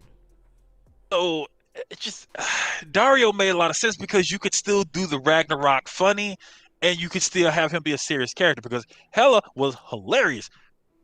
Everybody caught phase, but it was funny. You could have done that with Dario, or is a serious character. And I've never seen this brother. I'm coming right off of watching Jojo Rabbit, so I don't think he could do a super serious Thor movie. And it looks like this Thor movie is going to be done in the same style as Ragnarok. So I don't. I'm a bit nervous about this. And I'm with you. I'm with you on that one because Gore changes everything. Gore changed everything. Now here's the thing. Here's the other thing I have some concerns with now, or not concerns with, but one thing I will say when people talk about Thor's shift from being serious to funny, this is how I can tell a lot of people have a very short memory about Thor: The Dark World, because you actually kind of started seeing that Thor in that movie. Like he wasn't full on funny. But no, I mean he was actually being kind of, not like he wasn't being like full on like flippant, but like he was and he kind of was that Thor in the first movie, like before he got sent to Earth. Like he wasn't like full on flippant, like he wasn't like modernized, I think is what people are thinking about. Like he wasn't like, like he was still like a regal kind of princely, like I guess kind of classic Hamlet theater, whatever style character, but he did have moments of levity. It's just that a lot of the times that levity came from the fact that he was a fish out of water, and now that he's more of a fish in water, and he had been spending more time with like the Avengers and so forth. Hell, Avengers Age of Ultron, even in that regard, if you go back and look at that, he actually kind of he was already making that shift towards that character. It's just that by the time we finally got another Thor movie, it had been so long, and he had been absent from the MCU so long, we really didn't have any clue where it was going to go from there. So when it happened, it's kind of like how you spend enough time between movies, you got enough distance between those movies. Like I said, if you go back and watch them, you'll see what I'm talking about. But, and the only reason I disagree with you on Thor: The Dark World, we didn't really get to see. You're saying that we saw that we saw the. Not saying he was full on comedy. I'm just saying that like he wasn't like okay. So once they got away from the original Thor director, I forget the name of the guy, but they moved on to the dude that was from Game of Thrones. That entirely serious, like overly serious kind of theater style that they were doing was no longer there, and Thor became a little less proper. He became a little bit less proper, and of course you also get to you had Avengers Age of Ultron around that same time. He was also in that movie a little less proper. Okay. So I didn't really see that from Thor in the Dark World, because Thor: The Dark World was really a Kat Dennings Marvel movie. Okay. Well, yeah, so they spent a lot of time on Kat Dennings for no reason, and it was also a Portal movie. Biggest game of Portal I've ever seen. It was the biggest game of Portal you've ever seen in your life. That's fucking story. Just leave it there. I'm just saying. You're all right. That never crossed my mind at any point, and this motherfucker says that was the biggest game of Portal I've ever seen. I don't want to talk about this anymore. I'm already upset that I was wrong. Damn. Now he's... Well, no, here's the sad part. Oh, wait, we got a $2 super chat. Optimus Prime equals Hemsworth, Gore equals Megatron, Jane equals Rodimus. Hey, so wait, so what you're telling me is Gore is gonna get killed, and he's gonna come back as Galvatron, and Rodimus is gonna kick him out the ass of Unicron. Cool. LJ Brown. LJ Brown is asking me, so no Beta Ray Bill or Mangog? We don't know. We don't know. All we know right now is Christian Bale is gonna be Gore, and I don't want to say that. I want to do your whole way. I'm trying to be more like Ernie. I'm not trying to be definitive, but I'm trying to say I want to have a wait and see approach. But in the back of my mind, I'm kind of like, I don't have a lot of hope for this. I saw some people that were giving me shit because I said it's dumb fun. Here's what I mean by that. Thor Ragnarok was not a movie to be taken that serious. No, Thor it's not. Ragnarok was something you went to have a good time. It was a popcorn movie. There is absolutely nothing wrong with popcorn movies. That's No, what I'm God, saying. no. And I think Love and Thunder is going to be more of the same. I think we're going to see a bunch of fucking shenanigans with Jane and I think we're going to see a bunch of shenanigans with Natalie Portman and Chris Hemsworth because she's Thor and he's not, and it's going to be that like silly episode of Friends type of shit. Then we're gonna have Gore that's just beating the shit out of both of them. Then they both have to come together and raw. They gotta do that shit. There's nothing wrong with that. I'm just saying, could have done that with a different villain, though. Yeah, no, I'm with you. I'm with you. Like, I am both excited and I am apprehensive. Yes. Yeah, like that's kind of my thing. There you go. I'm excited. There you go. There you go. I tell you what. You know what? Let's talk about one more Thor thing, since we already brought that up, and that means we can not talk about Thor again for the rest of the day. Jamie Alexander's Lady Sif is returning. In Love and Thunder. A lot of people had questions asking about her presence because she was not in Thor Ragnarok. The last time I think we saw her was in the Dark World, and it was damn near the beginning of the movie, and we never really saw her again after that. We saw her in Agents of S.H.I.E.L.D., I believe, but that was really about it. She hasn't been in the MCU, and she is going to be coming back. She will be returning as Sif. And there's also the mention that she will possibly appear in the Disney Plus Loki series. I thought for sure she got fucked up by hell in Ragnarok. No, she was not in Ragnarok. Oh wow, okay. Only it was the Warriors 3, but she was not around. She was not around. I got you. I got you. But yeah, she was actually one of the things people were like, dude, where the fuck is Sif? So yeah, there you go. She will be back. Yeah. So yeah, there we go. Let's get we got some more super chats here. Hold on, pimp. Let's go. J Rod with the $5 super says, ain't no damn way the God Butcher can be in the MCU without being nerfed. Just not possible. The MCU is so much weaker than the comic universe. I don't disagree with that. I mean, they kind of have to, though, because if you had some of those characters coming in at those power levels that they have in the comics, most of the threats that they've been throwing at them, they would also have to increase. Because you got to think about it. Thanos is actually nerfed in the MCU. Thanos doesn't need, like, they made it seem like Thanos had to have a gauntlet to be powerful, and they did fix that in Endgame where they made him a threat without the gauntlet, but they didn't reveal that motherfucker, he can shoot lasers and shit out of his hands too. He has the power cosmic. He really should have actually been more dangerous in Endgame than he actually was. I felt like that motherfucker was holding back. You know what I want to see from these Marvel movies? I know we won't get it out of Thor, Love, and Thunder, but I just want, if you're going to bring a good villain, do not kill them off, please. Yeah, please. No, don't do it. Please don't. Please. Keep If you're the bringing motherfuckers Gore had, the God Butcher arc was huge. So at least if you're going, so just to take what you all are saying right now, and then we'll just leave it there. If you're bringing in a nerfed Gore the God Butcher, have him do his thing in the film. Then the end, they beat the brakes off him. And then just have him go lick his wounds. Because you could do so much shit with that character. I'm so sick of seeing great villains getting wasted. Get a one-off. Getting a one-off.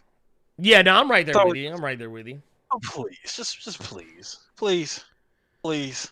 Now Justin Malone comes with $3.99 super chat, says, will they give Jane Foster cancer from the ether? I think so. I think that could be a way they could have done it. Like they could have said like her like deep contact with it may be what gives her cancer. I think they've actually even said that she will have cancer in this movie. I believe that was actually confirmed. That was a confirmed plot point as well. And I think that's actually going to be a good point of contention for the movie, because if you allow her to continue being Thor past Love and Thunder, I think you could really delve into the story. And Carter, I think I know you know what I'm talking about here, which I thought was one of the best parts of that story arc, is how Jane had to make a choice.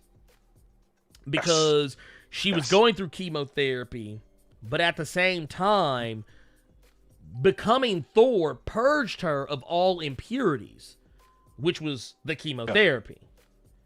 And every time she picked up that hammer became Thor, she was killing herself. But the threat that was facing the universe was so dire that she said, fuck her life. She had to stay as Thor. Protect these people. Yes. Right. And I think that actually, that to me, honestly, if you read that run and if by that point you hadn't warmed up to Jane Foster, I don't know what the fuck to tell you. I don't know what the fuck to tell you. That's the one thing I will always say. Just that specific part alone. Take away that they rewrote the hammer and all that bullshit. If you just take away that character trait, just take that, and you still have a problem with her. Just get a semen sandwich, okay? Because that's great. Yeah, that is great. Yeah. She literally is like, I don't know these people. I don't know these people. There are lives to be saved. Let's go. If you still have a problem with that, then something is seriously wrong with you. Get out of my face. And also, face. It's my birthday. It's our birthday. Get out of our face. Look, and well, not only that, the dynamic between her and Freya and Odin during that time frame, dude, I love that shit. I ate that shit up because like it was like one of those situations where it's like you could see like the same dynamics you used to see with Thor, like Odin's son, but seeing it from a different angle. And it was just like, it was really, and also seeing Odin warm up to Jane by the time it was all said and done. I love that shit. I love that shit. Studio Vex or Barrington SS where says the idea of God, Butcher, and Thor being in question of his worthiness works and it makes sense. I do think so because I think that he wrestled with his worthiness in Ragnarok on a small scale. There's still on a decent enough scale. But I think you could still delve deeper into his worthiness. Because I think what it was, in Ragnarok, he was more worried about not having the hammer. But what if you can actually, now he's got the hammer back, or rather, not just the hammer back, but he's also got, was it Stormbreaker? Yeah, Stormbreaker now. Yeah, I personally feel like you could make it a thing where, like, well, what if he has to go back to the hammer and the hammer doesn't want him? And it's sort of because he's becoming because let's say Gore breaks this motherfucker off something proper, just like he did in Gore the God Butcher. Yeah. Gore gonna fuck him up. And he's going to have to refine himself, discover his worthiness, because we all know what Gore's about. Gore is about killing gods because he believes that gods don't live up to the praise and the worship and the I'm blanking on other words, but basically they don't live up to what they are supposed to be believed to be, and not to mention his family. To be worshipped. Yeah, they don't deserve it. They don't deserve to be worshipped. Yeah, at all. But I mean, he doesn't. If we look at the Thor now, he doesn't really have the hammer because I think that was the thing they made it a point to say in the game was that he basically had to give that hammer back to the timeline. So he has Stormbreaker. He doesn't have the throne. He gave it to Valkyrie. He's a man without a country in a sense. Yeah, he is pretty much. So I'm interested from that standpoint, but still, I'm still kind of I don't know. It's still touchy. It's still touchy. It's still touchy. Okay, now let's jump. I guess let's go ahead and jump in these trailers. Fuck. Okay, let's do this. Let's just rip the goddamn Band-Aid off this motherfucker. Okay. Right. So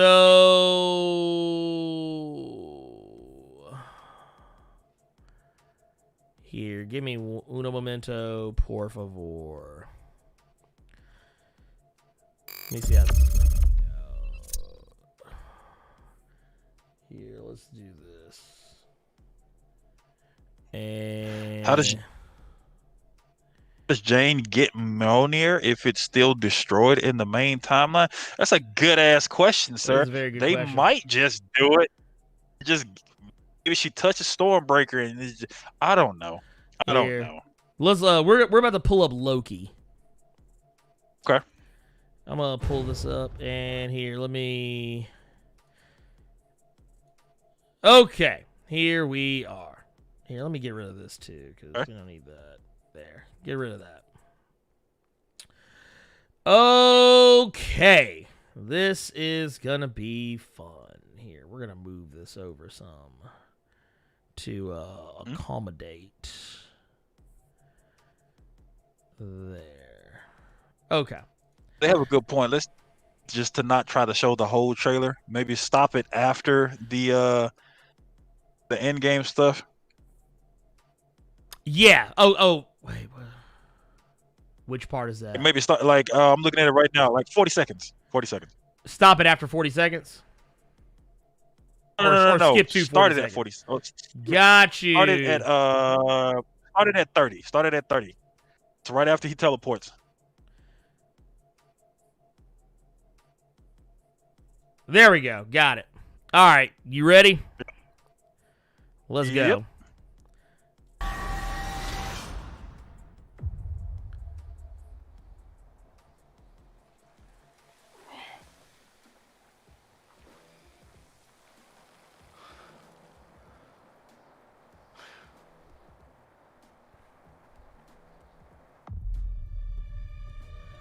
So, right here,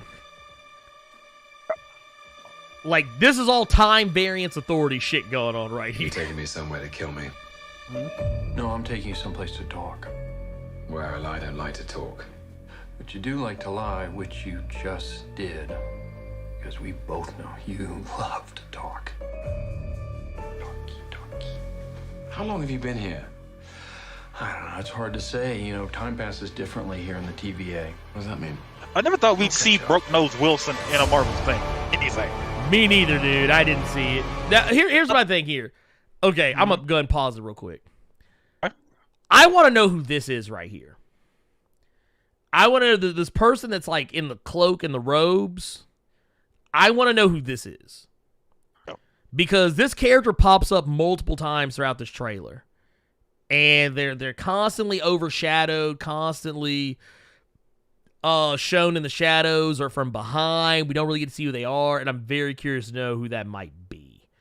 But I saw one YouTube comment saying, "Oh my God, it's the Lady Loki." damn, hey, it might be. You never know. Something tells me, because they have said that we will get female Loki. So I don't know. Yeah. I don't know. We'll see. I'm going to go ahead and let her rip.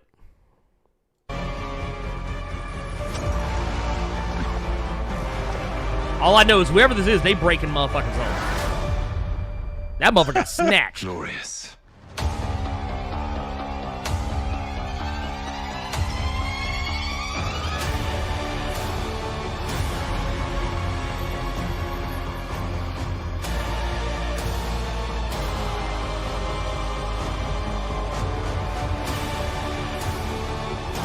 Okay, right here. Okay, I'm pausing it right here. Some people have said that this show is either going to tease or set up Mephisto. And I don't know if that's 100% true or not. However, a lot of people are citing this shot right here where they're in the church. Or what appears to be a church. They have that stained glass behind them with the red figure in the background. Some people are saying that this might be like some kind of like background hint at Mephisto, but I don't know if that's actually like the case or not. But I can't say one way or the other. But if it is, that'd be awesome. If it may be much ado about nothing. But anyway, carrying on.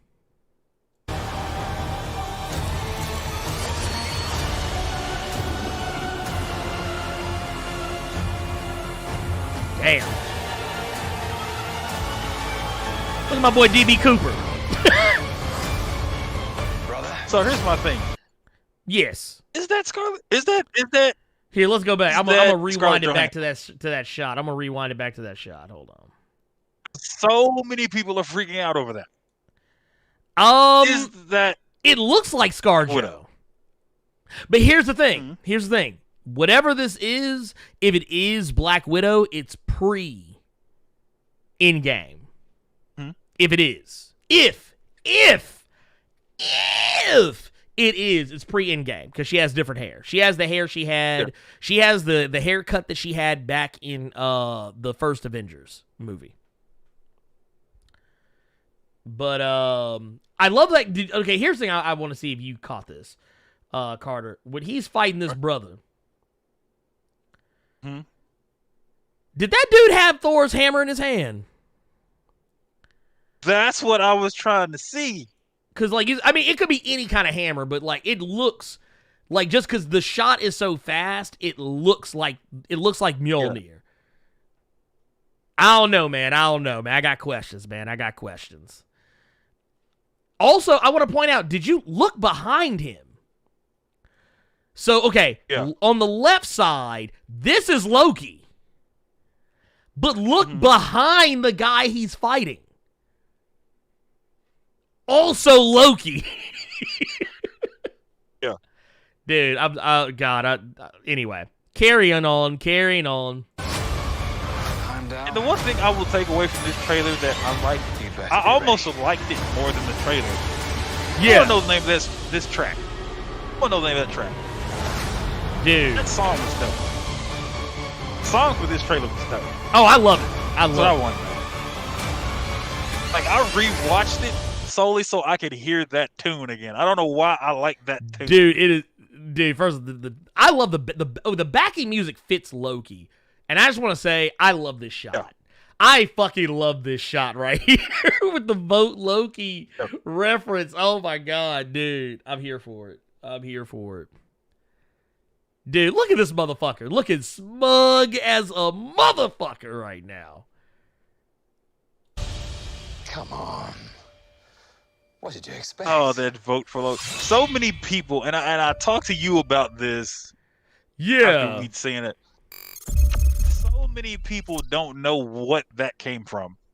And that just shows that just no one reads the comics. Everyone is just a casual movie Marvel fan that nobody caught that reference. Maybe I am just being a blerd right now. Maybe I'm being too much of a geek for that vote Loki. Dude, no, I don't know. When I saw that, I loved it. That's when I went, oh shit. Dude, okay, so real talk for those of you who are not up on that. Yeah. So here, I want to pull this picture up right quick. Is it on this one or is it on? I can't remember what fucking monitor I have what on now. But oh wait, no, I remember now. There it is. So basically, this shot right here,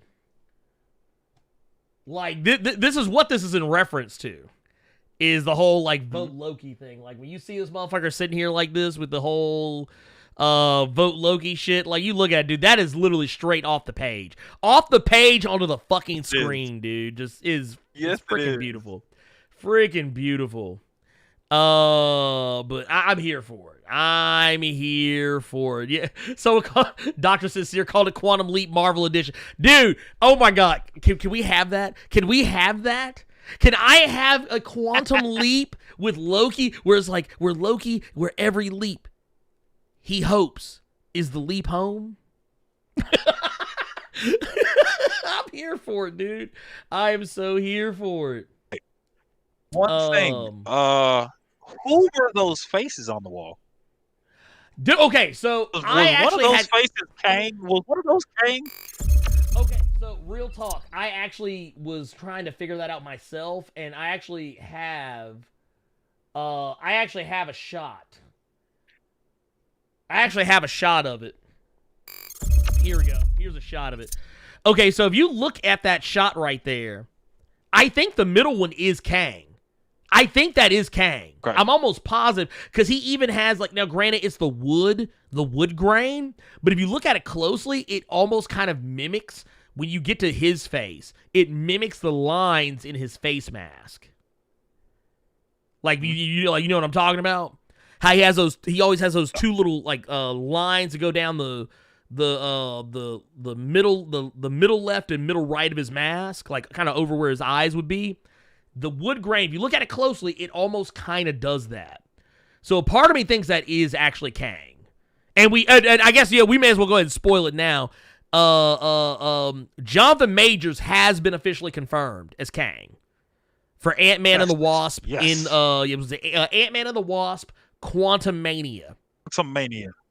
Yes. Quantumania. So that is in fact a thing.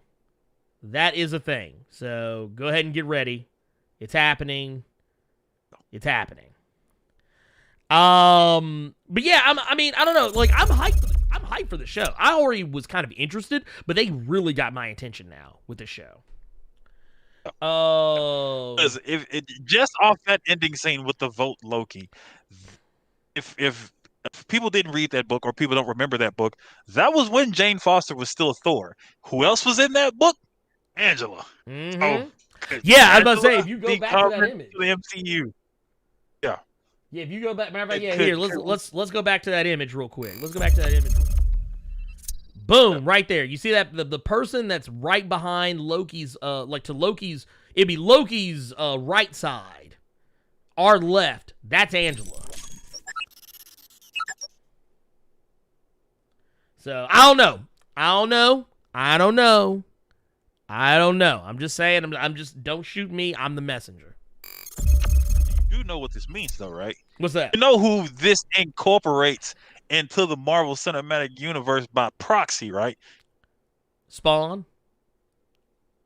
This motherfucker. I knew he was gonna say that shit. I knew he was gonna bring up Spawn in this bitch. God damn. Let's see here. Let's see. We got us a super chat here. This is from my guy, Paul Archimedes, with the $5 super chat. Says, maybe I'm reaching, but that middle face looks like Magneto's helmet. I can kind of see where you would get that, where you might get that vibe. But I will say, and here, I want to go back to it. So here, I got this shot right here. Here's another shot a little bit closer. Now, this is where we got Gugu Mbatha Raw.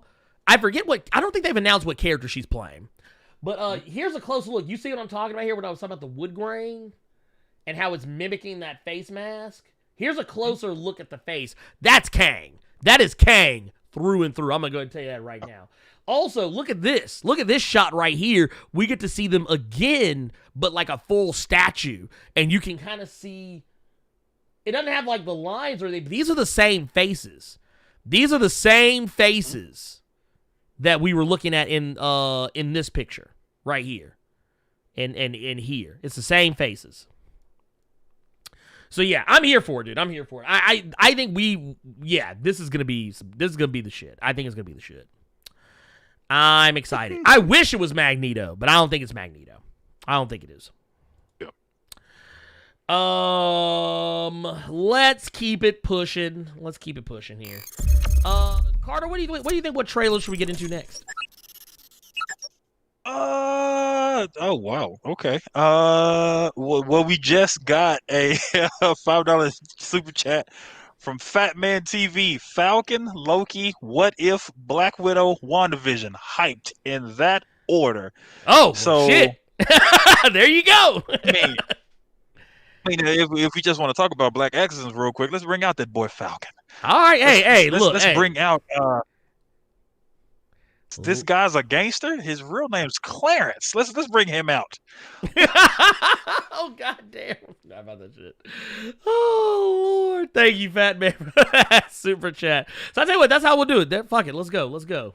All right, here I'm bringing it up now. Give me a moment because I have to do this a little differently than what I normally would because I don't have it on my what's his face. Actually, you know what? Why bullshit? Why bullshit? How about this? Here, we'll do it this way. LJ Brown says, "Did you see Blair Without Fear's face when you said Spawn was in the MCU?" Man, fuck y'all. Fuck y'all. Oh, that's one down. All I need is Sentry, and it's complete. Oh, dude, look. This motherfucker, look, they gonna put Sentry in the movie. Like, I know, honestly, I know what's gonna happen. The second they announce Sentry in one of these motherfucking movies or TV shows, I already know what's gonna happen. Carter is gonna call my ass.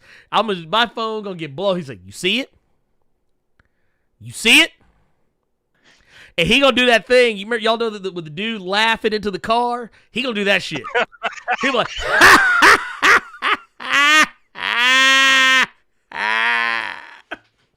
that's what Carter gonna do to me. Carter gonna hit me with one of them motherfuckers.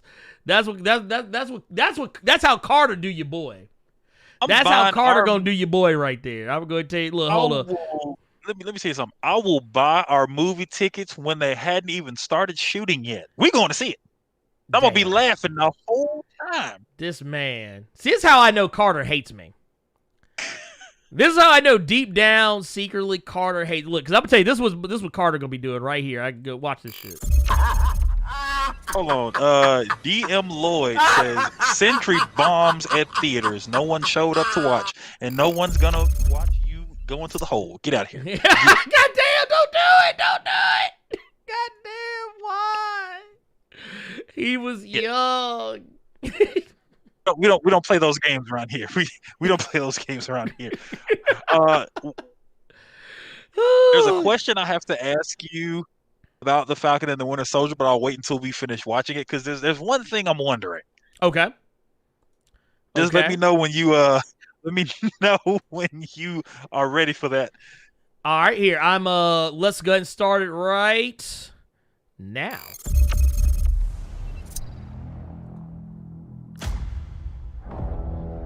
The legacy of that shield is complicated. Hey, pause it.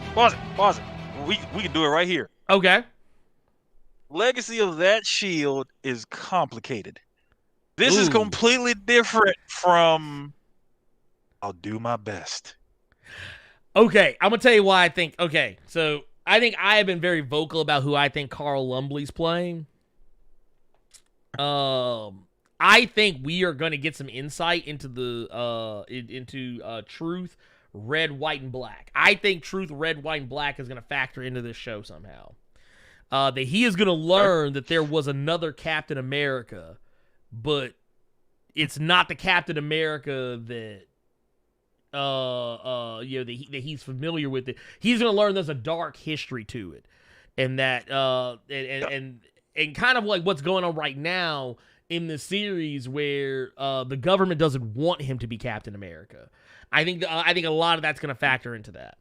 I think personally, that's just so. And now, the only reason that I asked that because he says that it's complicated, so it's obvious he found something out he didn't want to find out. Right. But the thing is, my question is Chris Evans in this? Because they haven't said anything, but that doesn't mean he couldn't possibly be in this in some capacity. Not saying every episode, maybe a fucking cameo. We know I think it'll be a cameo old now, but or like a flashback. I think it'll be a cameos and flashbacks. Yeah. Mm-hmm. See, and that's what I'm kind of not hoping. I hope that it's something current, just so we could see him kind of go up to Steve and finally take up that mantle. Mm-hmm. Because I don't know, man. It's just he's gonna be Falcon, but I'm hoping we don't even. Is this a one-off? Is this like a mini-series? They say it's a TV series, but I mean, I think ultimately they're all mini-series. You know what I mean? Like, okay, I think ultimately they're all keeping it as a mini. Right, let's just go ahead and watch it. That's just one question that I had, though. Now let's see here. Let's go ahead and keep it moving. The world. Okay, so right here. Subside. Okay, so these are the Flag Smashers right here. Some of y'all may remember them from the comics. There was actually a character named Flag Smasher. There's actually two of them, and I know and I do think it's funny because it's this group that we're looking at that is like some kind of, I guess, terrorist group or I don't know, some anti-government group. I don't know. But I thought it was really funny when we were watching this. Like the first thing you said when we looked at this. Hold up. We saw that motherfucker's face is like, Finn? You'll know what I'm talking about if you played the game. That's all I'm going to say. Be like, Is that you? This you? Anyway, keep it moving. It's upside down.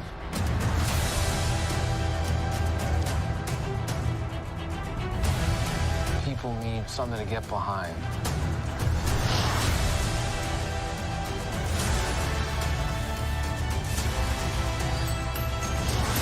They need There's symbol. Zemo, U.S. agent.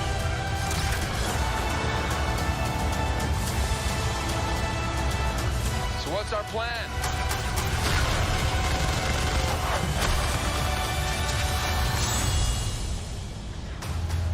Oh, he's like plan. So no plan.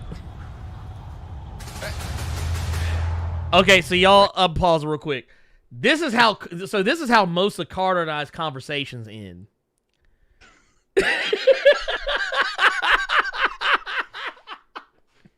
You're like, oh man, so what you doing tonight? I'll probably be on that hunt. All right, cool, man. You want to you want to run? Yeah, okay. I'll catch you later. And, or like, oh no, yeah, just hit me up. I'm like, all right. And like mid sentence, I'm over just fall out the plane. No. I'll take a fit. No. That look is when you go, hey man, because you know not to actually ask me because you'll get cursed out. But I'll get a text super quick. My phone will go off and I'll just see, hey, man, want to hop on that DVD? Look, wait. And look, he'd be like, just fall out the plane. We just fall out the plane at that point. Oh Lord Jesus Christ, I'm done. But look at this shit. Keep it going. Keep this motherfucker going. Great. I love this part right here too, by the way. Like this right here. This is a fucking MCU sequence.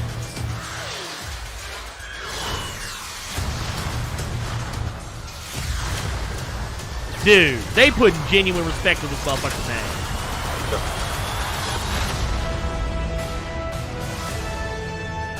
There's one part while he's flying that no one caught, but I did.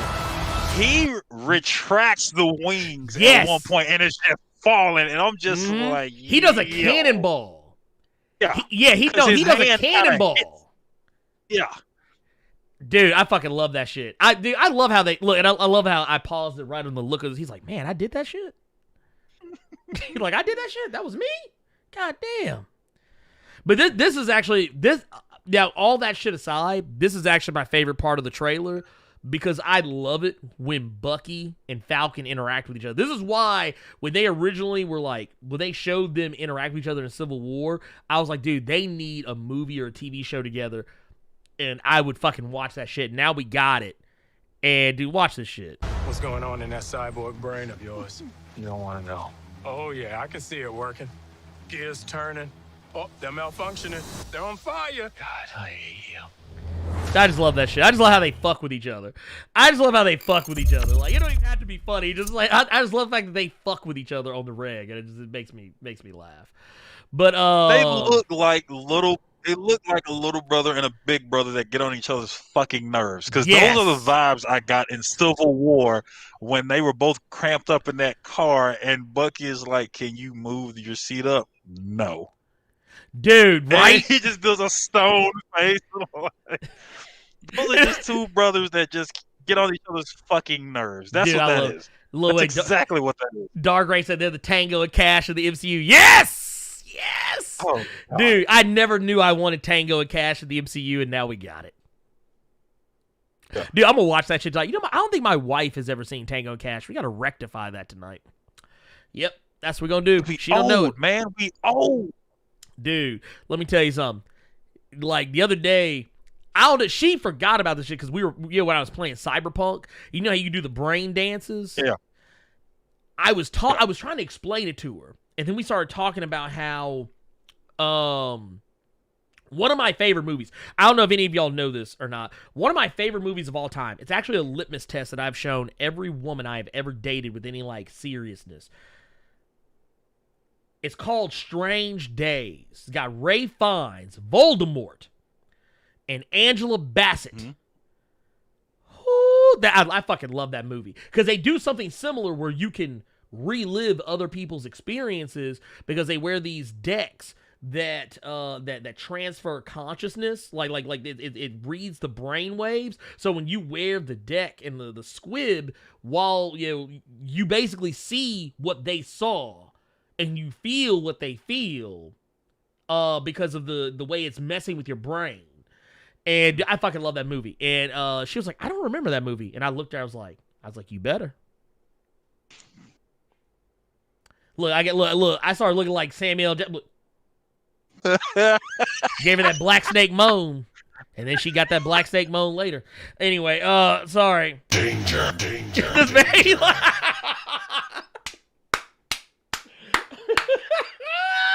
yes. Oh god.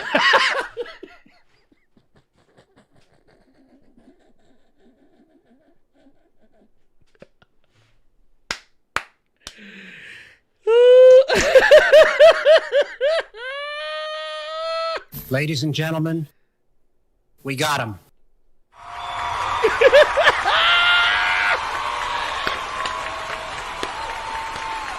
Oh, God damn. I'm dead.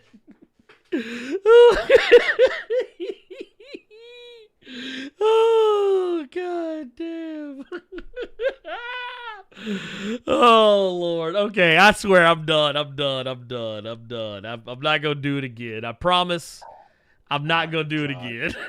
Oh, my God. Oh, Lord. I'm sorry. I apologize, ladies and gentlemen. Sometimes I get out of pocket. God, I hate you. Hey, look, what's supposed to say? Wifey gonna get me for that? No, she ain't. Only thing she gonna let me be quiet.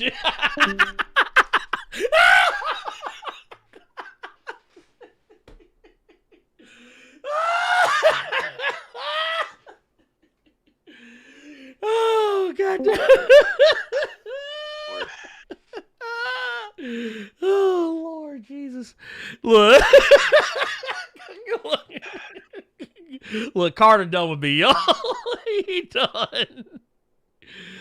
Okay, I'm sorry. Anyway, sorry, Carter. Anyway, your thoughts on the Falcon and Winter Soldier?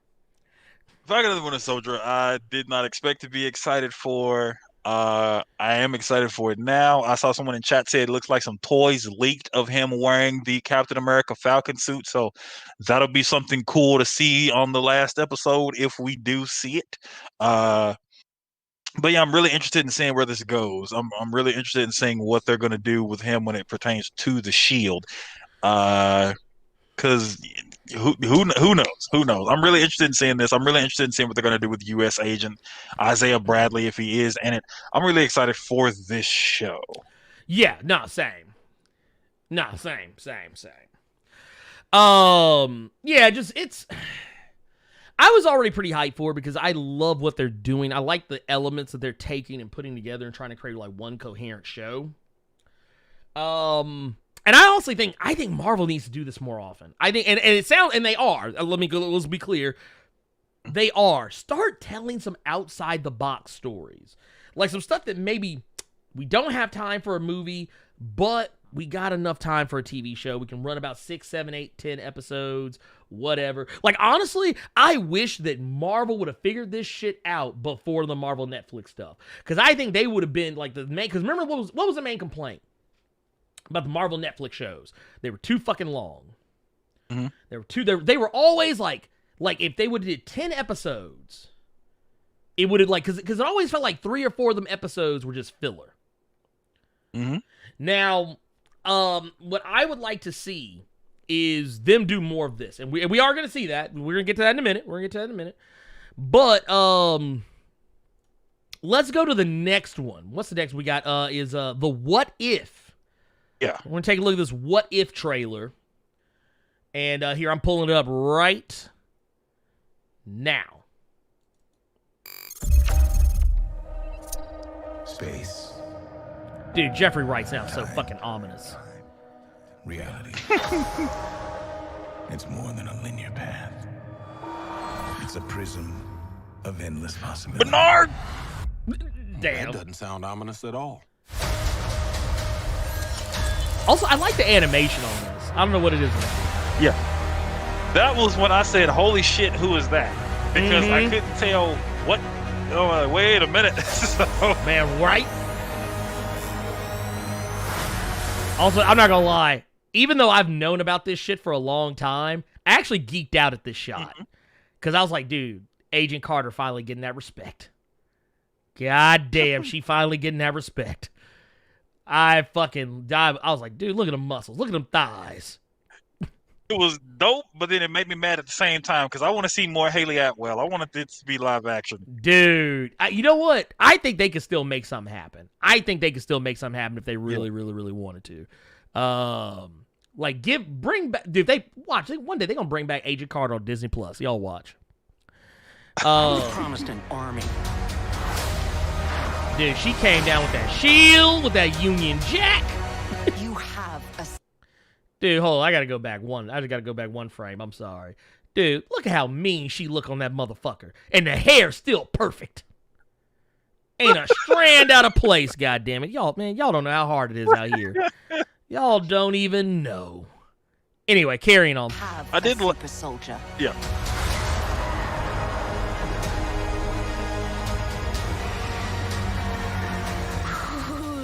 You sure don't seem too freaked out about all this, kid. What you doing out there all by yourself anyway? Dude, okay, so I'm pretty sure they confirmed this is actually T'Challa. Yeah, that's T'Challa. Yeah, this is T'Challa. That's T'Challa. So basically, this is like a what if, like, okay, so we've already seen what if Peggy Carter got the Super Soldier Serum. We've seen that. This is basically what if T'Challa was the one that the Ravagers picked up and not Peter Quill. So basically, what if T'Challa became Star-Lord? And if I'm not mistaken, this is actually Chadwick's final MCU performance. Confirmed. His final MCU performance. Exploring the world. Sounds fun. But why stop at one world when we can show you all of them?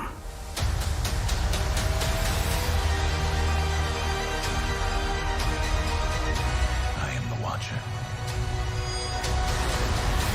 I am your guide through these vast new realities. Dude. Wait, hold up. I want to go back one. These motherfuckers brought the Collector back. And, yeah, they did. And somehow got this motherfucker looking weirder than he did in goddamn Guardians of the Galaxy. Ain't this about a bitch? I was laughing at one reaction video I saw because you could just tell that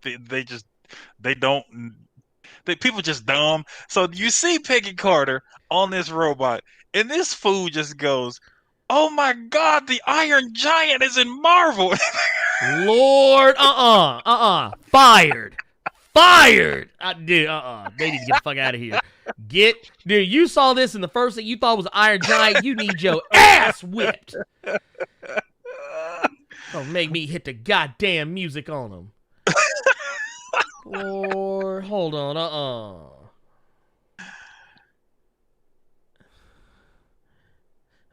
Dude, I swear for God, Lord have mercy. Okay, chat, I'm gonna need y'all to cut that out. They said Collector looking like a pimp, and somebody put the whole lector. Y'all need to stop. Damn! Called the whole lector. Dude, no, y'all didn't. God damn. No, y'all didn't.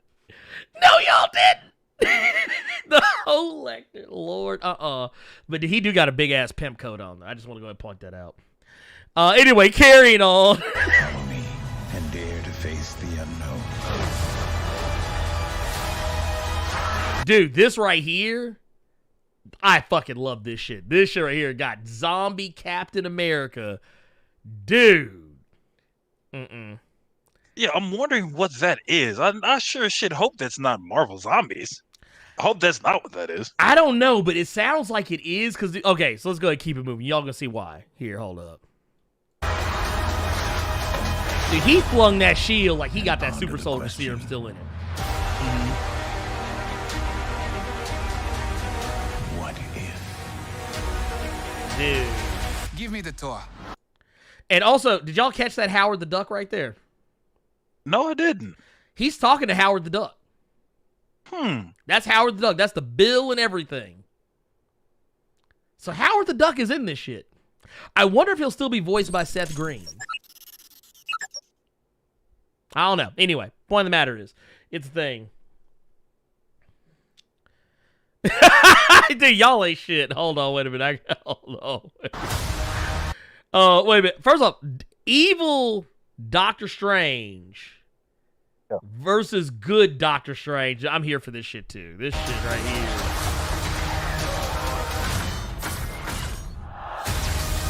Dude. Okay, anyway. Carter. Yes. Man, you got any thoughts on this what if? Other than what we've all, I mean, clearly other than what we just talked about. Well, I'm so used to all the what if stories just being these genuinely just dark, fucked up DC dark multiverse kind of stories, because that's 9 times out of 10 those are the only ones that I've really seen a lot of. It's like, what if the Void did this on in Siege? What if Norman Osborn did? What if Dark Reign? What if? It's always the fucked up stuff. So to see this being something fun, I'm interested. I'm interested to see how they'll do this. I'm wondering if any of these what if stories, if one of them is received really well, could possibly turn into something else. I think so. I think you could see, or if they continue it, let's say let's say you give one season. We got season 1, right? What if? See what I did there? You get a second season, you continue that story.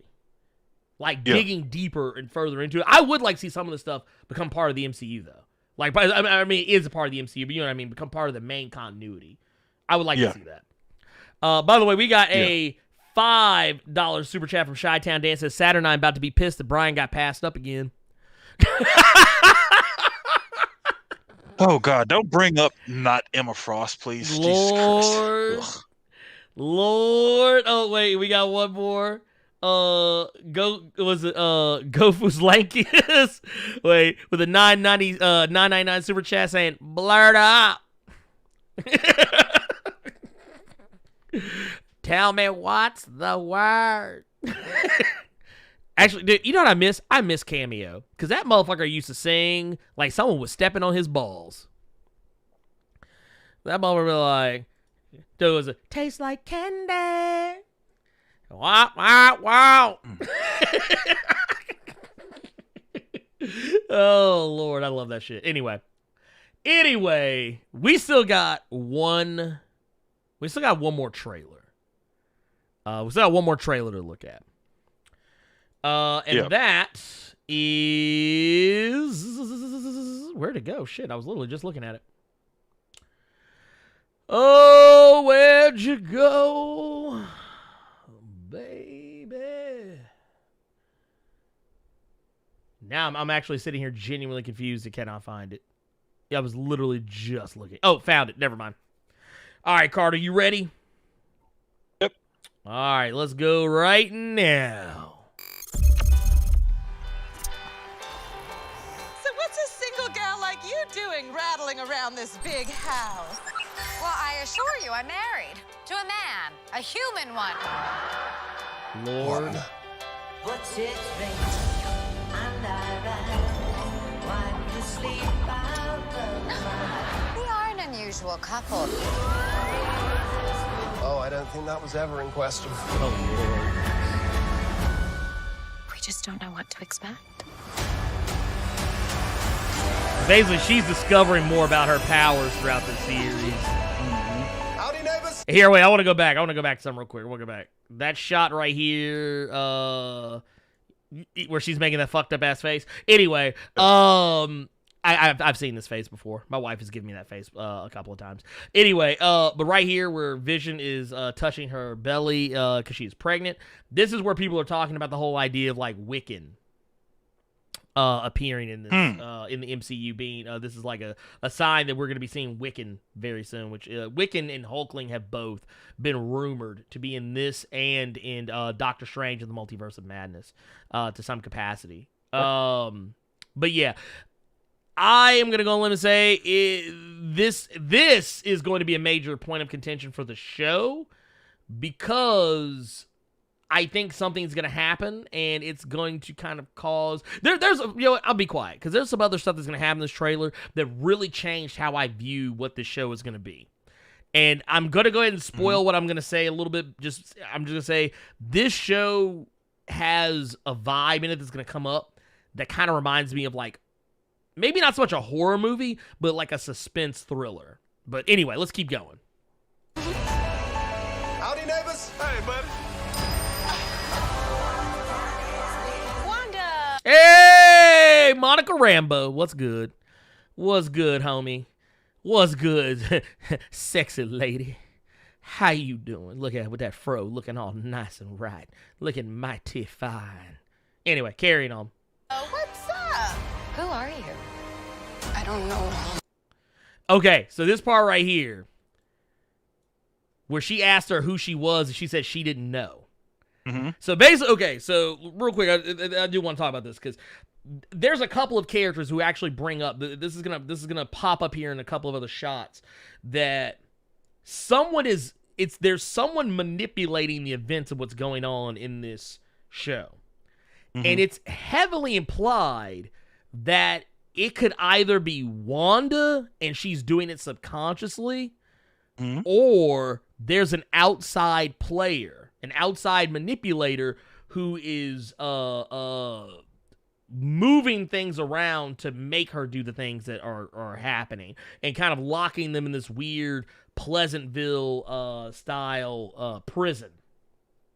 But let's, I don't know, Carter, are you getting that same vibe? Just remember from the original trailer when Monica Rambeau got Sparta kicked out of this Pleasantville, and then you just see the military and stuff like that around her. If you paid attention to that trailer, wherever this is, people know that it's happening. Yes, and they don't know what to do. Right. So I don't know if it's like a government facility. Maybe it's just someone figured it. Yeah. Okay. We know Sword is involved because there's one point, there's been some set photos where we've seen Monica with a Sword badge, and like she's wearing like a. Okay. Remember, like some toys leaked, some Funko toys leaked that revealed her in what people are presuming is her Spectrum costume. Mm-hmm. So I mean, I don't know. That's not to say she'll actually be in costume in the show, but yeah. Anyway, you know where we're going with this. Let's keep it moving here.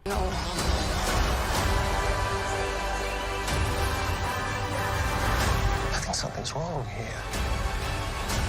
Okay, check this out. This shot right here, this woman who's like hanging up the Halloween decorations. If you look at her, she's crying. Mm-hmm. Because basically what they're trying to tell you is that these people are in fact trapped. These aren't people that Wanda's made up. These are actual people who are trapped inside this weird fantasy, whatever that either Wanda subconsciously created or someone else created. I actually going to go on a limb and say that this is something that Wanda created and she just doesn't realize it. That's what I'm going to say. I think that's what that is. I think she is created, kind of like what she did with House of M and all this other shit. I think it's going to be something very similar, because she's even hinted that that's kind of the vibe they're going for. And when I say she, I mean Elizabeth Olsen. The actress who plays Scarlet Witch, she has even come out and kind of said some things kind of leading credence to that. So yeah. Yeah, anyway, moving on. Wanda, can you hear me? Who's doing this to you? Are you here to help us? This is our home. Then let's fight for it. Well, we got Kat Dennings. So that is who that was. Yeah, Kat Dennings, and I think we handled that well. Wow. Anyway, Kat Dennings, and if you go back, here, let's go back a little bit to, I think there's a shot somewhere in here where they show two people running towards the camera. Mm-hmm. That's what's his face? God, now I'm blanking on his name. Shit. Jimmy Woo. Mm-hmm. That's Jimmy Woo from Ant-Man and the Wasp. Okay. So the character who's probably had the greatest level of character assassination levied against a character being brought from the comics to the movies. It's like Jimmy Woo was a wide miss for Marvel, but anyway, whatever. But I don't know, man. What do you think about WandaVision so far? Are you feeling it? Are you for it? What do you think? Honestly, about this? WandaVision is going to be that one show where I'll wait to hear what you have to say. I'll wait to see. I'll wait to hear what a lot of you all watching us right now say. It's not the one that I'm really all that giddy about watching. I will wait on public opinion just to see what the general consensus is before I sit there and I watch that show. Because I don't know, man. It's just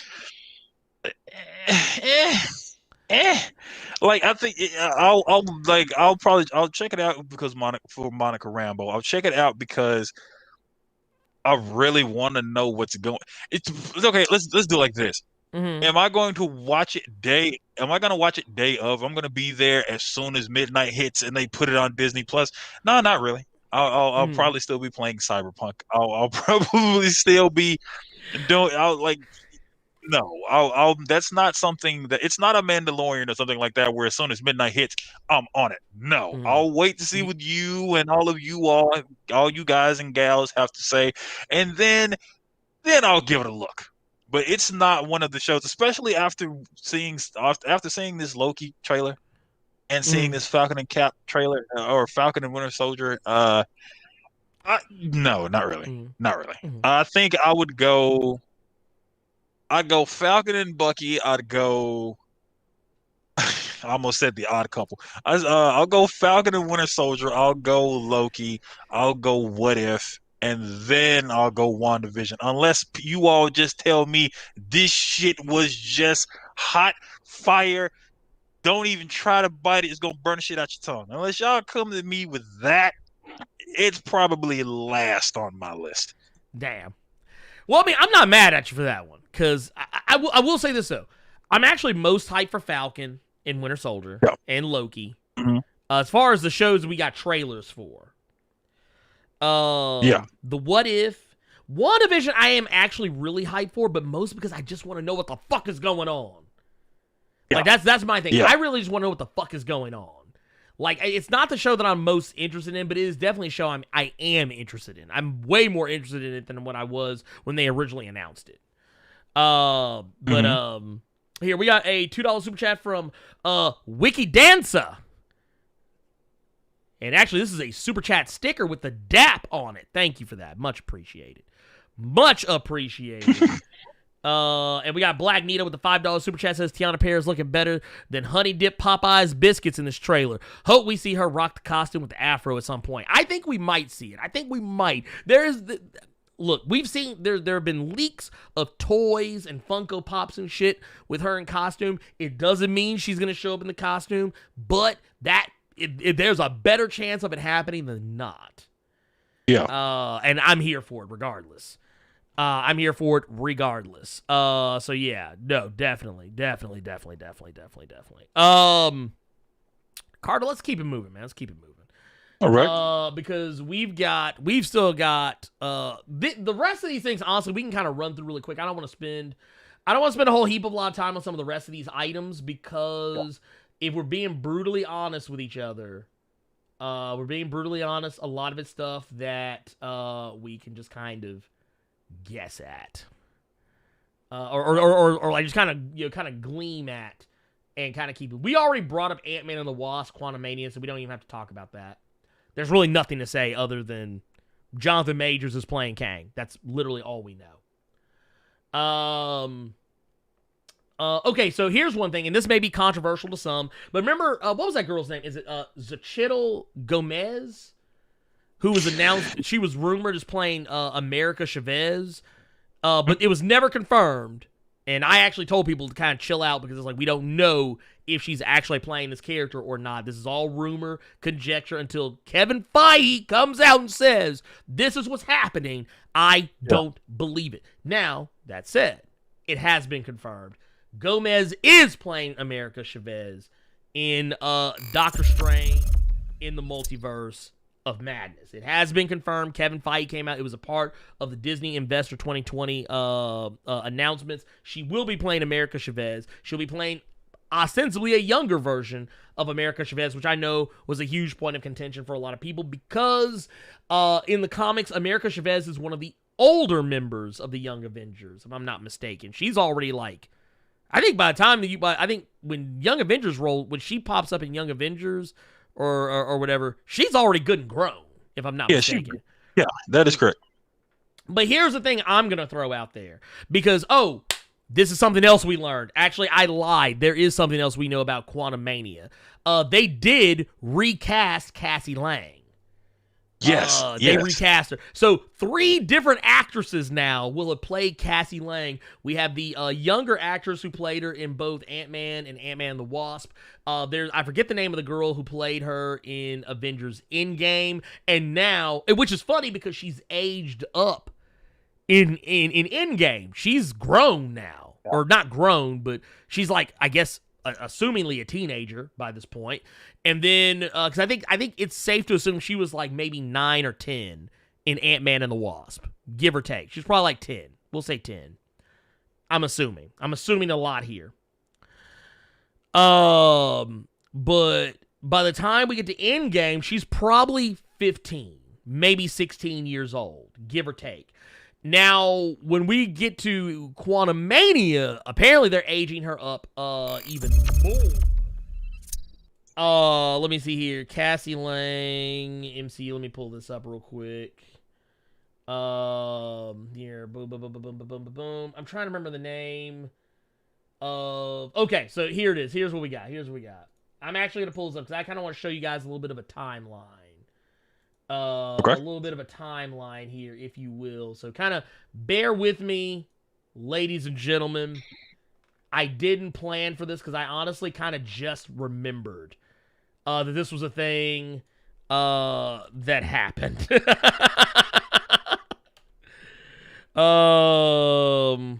Okay, so here we go. So now, and I think I got this from Screen Rant. So y'all know that movie Freaky that's out right now? I think it's on Netflix. Is it on Netflix? Yeah. Okay, so the chick it's Catherine Newton. Yeah, that's Nick Cassie. Yeah, Catherine Newton is going to be taking over the role of Cassie Lang. Some of y'all might remember, some of y'all may or may not remember this actress. She was in Detective Pikachu is what I actually remember her from. She was in Detective Pikachu. She was the reporter who was running around with old boy. She had the Psyduck. But that's her. She's going to be taking over this actress's place. So we went from little girl to, honestly, by the time this actress I thought was good and fucking grown. I'm like, okay, all right, whatever. And then now we go into this bitch. Which, no offense to her. I don't think anything's wrong with it, but I kind of wish they would stay consistent with Cassie. But apparently they wanted a specific look for Cassie. Maybe at Endgame they hadn't planned as far ahead as we had initially thought. Yeah. And clearly they're doing Young Avengers. Clearly. It is so obvious. I keep seeing people say, I wonder if they're doing Young Avengers. Yes, motherfucker, they're doing Young Avengers. God damn it. Yeah. You've got Cassie Lang, and they pretty much said she is going to be Stature in Ant-Man and the Wasp Quantumania. We know we've already got America Chavez. We've got Kate fucking Bishop in Hawkeye on Disney+. We know that Wiccan and Hulkling are not confirmed, but they have been rumored to appear in multiple MCU projects.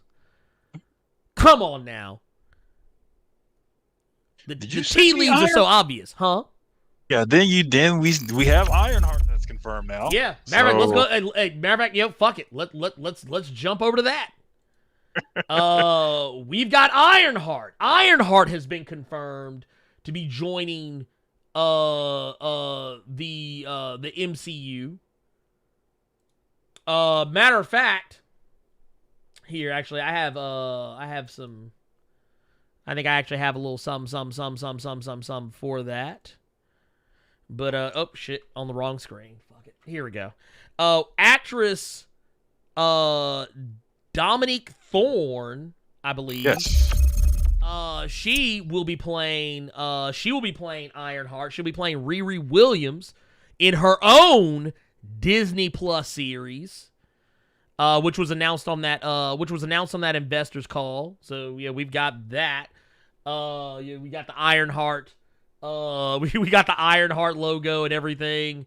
Here, let me zoom that out some. There you go. We got the Ironheart logo, all that good shit.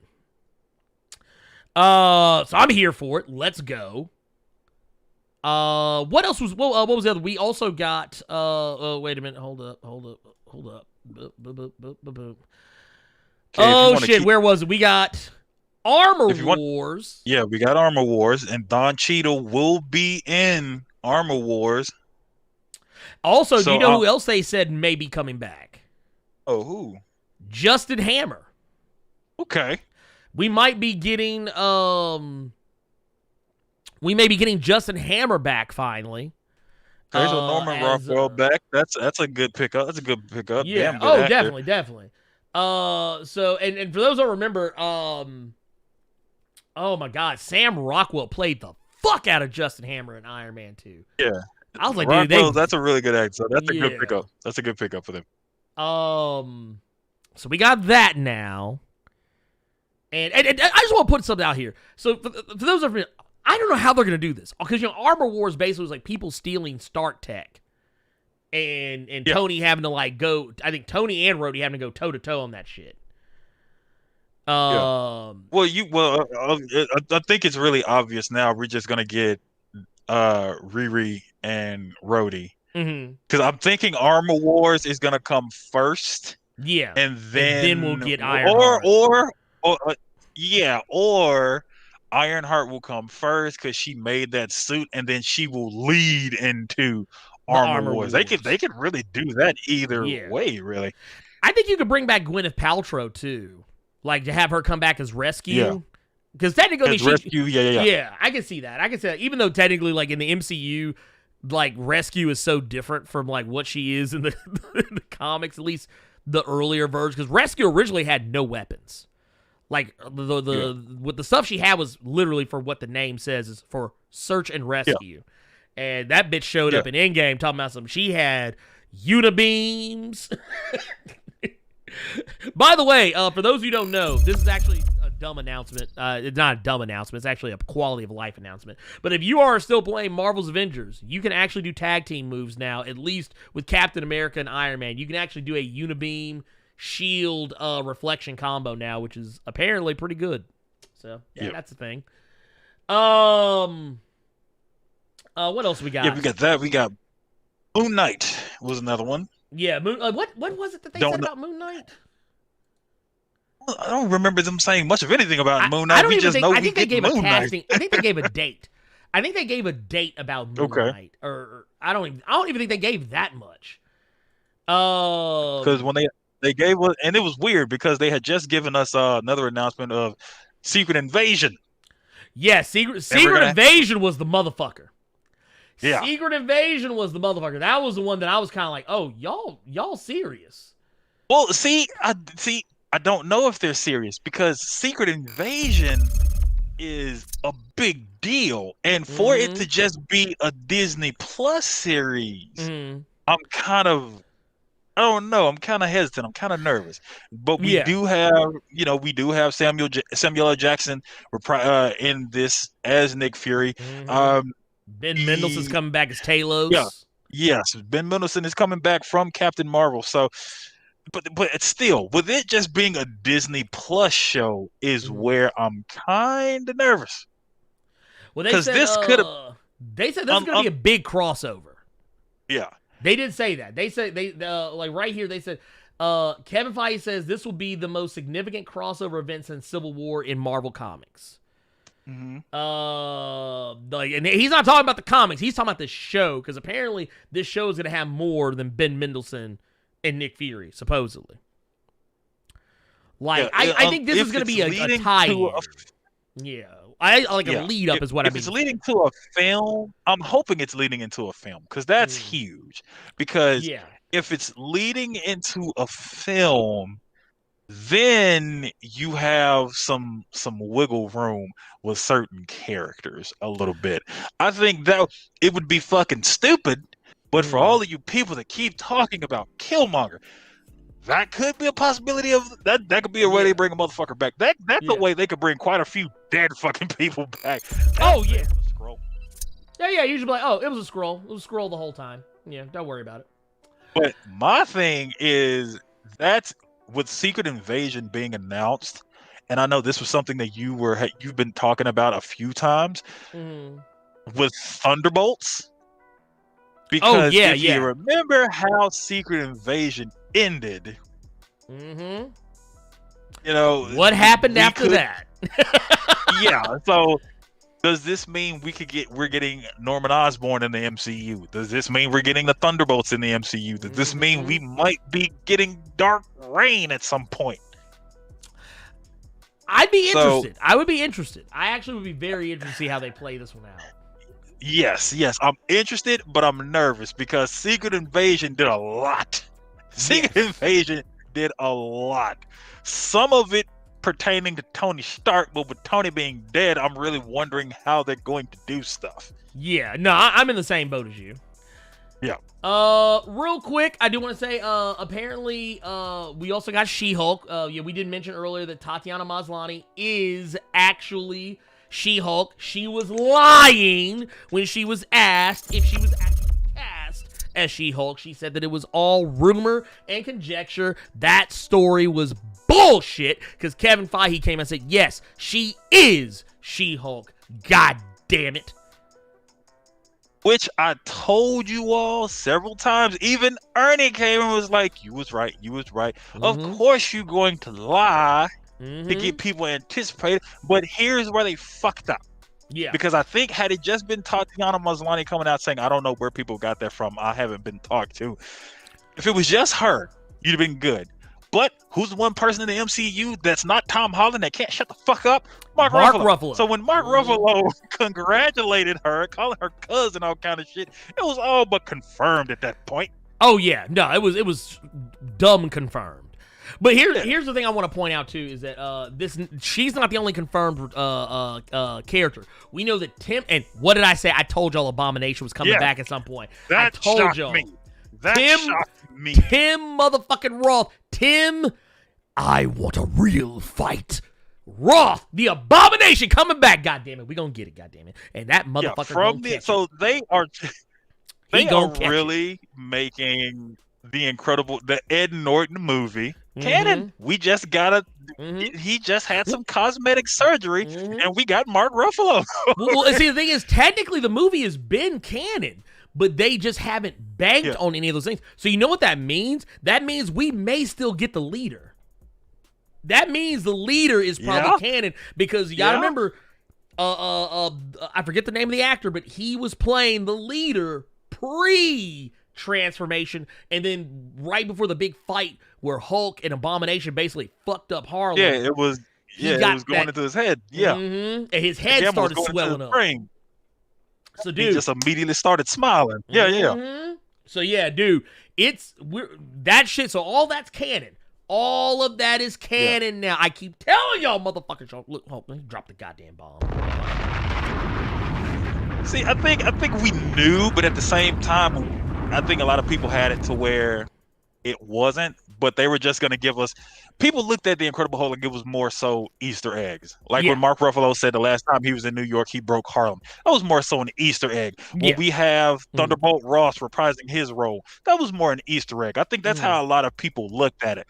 But now that Tim Roth is coming back as the Abomination, okay, y'all are really doing something with this now. I'm going to tell you why I knew all along. Oh, God. So you remember back when Avengers came out on Blu-ray and they released a set where you could get all of the Phase 1 movies in one box set. You could get it in like the case that had the Tesseract in it. It was supposed to be like I have that set. Guess what movie is in that set? The Incredible Hulk. The Incredible Hulk was included in that movie set. That's what let me know. I was like, okay, it's canon. It's canon. Okay. I was like, that's it. That's all I needed to see. They included it in a box set. They didn't have to. They could have ignored it, but they didn't. They put it in the set because they knew all along that shit was canon. And I was like, okay, let's go. That's How also mad about is Edward Norton? Damn. How mad is Edward Norton that he just missed out on a check like that? Dude, I know he's pissed. How I mad know is he's that pissed. That motherfucker got to be mad when motherfuckers ask, hey, man, you wish you was still Hulk in the MCU? Man, fuck y'all. But I don't think Edward Norton could pull off the charm that Mark Ruffalo can. The way Mark Ruffalo could turn on the charm, I don't think he could. I don't think he could do it the way Mark can. Wait. Mark Ruffalo has charm to you? I hate it. I mean, it's a bumbling idiot charm. Like he's a guy who's really smart in this one area, and but he's not really. He's kind of inept in other areas of his life. So it's like a bumbling idiot charm. But he's a smart guy, but he's just not smart when it comes to other things. And I like Edward Norton. Don't get me wrong. I actually liked him as Banner. I thought he did a really good job as Banner. Yeah. But I think that Mark Ruffalo does a better job portraying a Banner that I find less alien. Because Norton was going too hard for that Bill Bixby. He was going too hard for that Bill Bixby, that Bill Bixby vibe from the old Incredible Hulk TV show. I mean, so he was sad for sad's sake. But I mean, look at that movie. He couldn't get ass because he was going to turn into the big. He's going to turn to Big Green. So I would be sad too. Look, that he had that sunspot problem. My good Lord. So I mean, I think the only instance, and I've told people this a lot, that I don't like Mark Ruffalo as Banner. The only time I liked him was the first Avengers movie when he's going through his whole monologue about how you can't kill him because he already tried. Mm-hmm. You know, you want to see my trick. You want to know how I stay calm. That whole monologue is the only time where I've been like, fuck yeah, I like this. Everything after that, I don't like Mark Ruffalo. I don't like it. Damn, goddamn. Lord. Okay. I get it though. I totally get it. Like I say, if it were up to me, I would love to still have Edward Norton. Because I think they would have went a different direction with the Hulk. But that's what worries me. Because Edward Norton, he's an actor's actor. He would want to be able to write the script. He'd be wanting to direct the movies. He'd be wanting to have so much control that Disney and Marvel Studios are not willing to give him. I think he did do that in that Hulk movie. He rewrote the script for The Incredible Hulk. Yeah. And he got pissy because of the way they wanted to do the credits and shit like that. But But no, there's another reason why I brought up She-Hulk, and it's because all those rumors y'all motherfuckers are talking about Daredevil being in Spider-Man 3. Everybody's like, oh my god. Yeah, what if?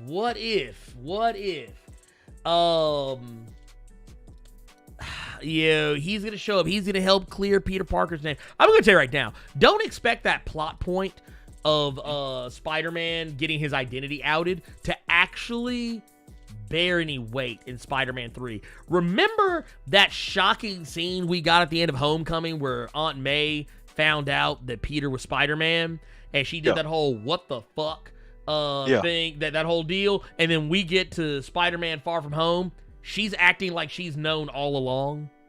Yeah. Like they don't even address. They don't even address that because John Watts always says that he writes himself into a corner for every movie.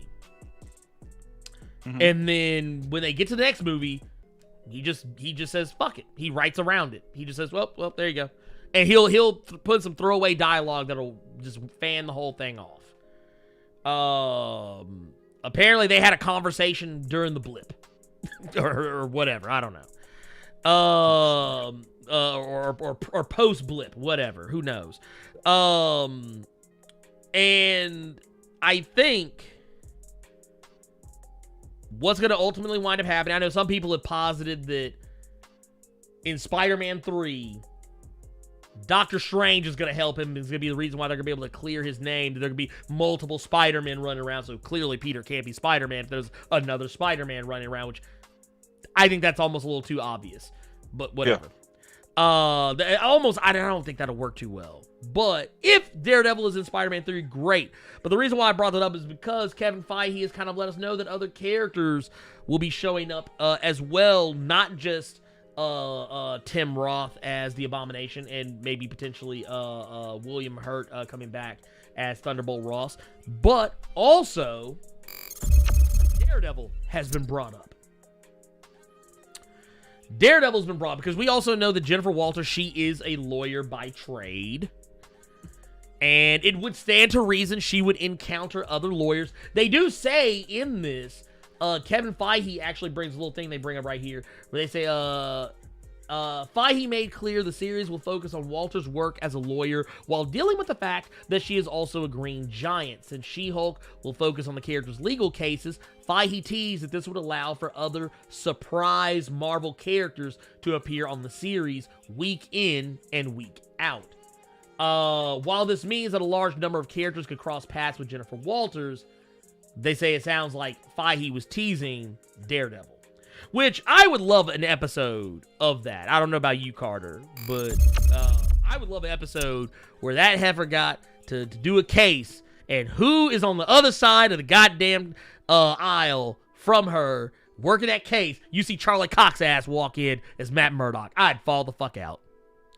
I would laugh because, me personally, I don't think it'll happen. I think what you're going to see is you're going to see Jennifer Walters on one side, and then that camera's going to pan over, and you're going to see fucking Karen and Foggy, and you're going to deal with it.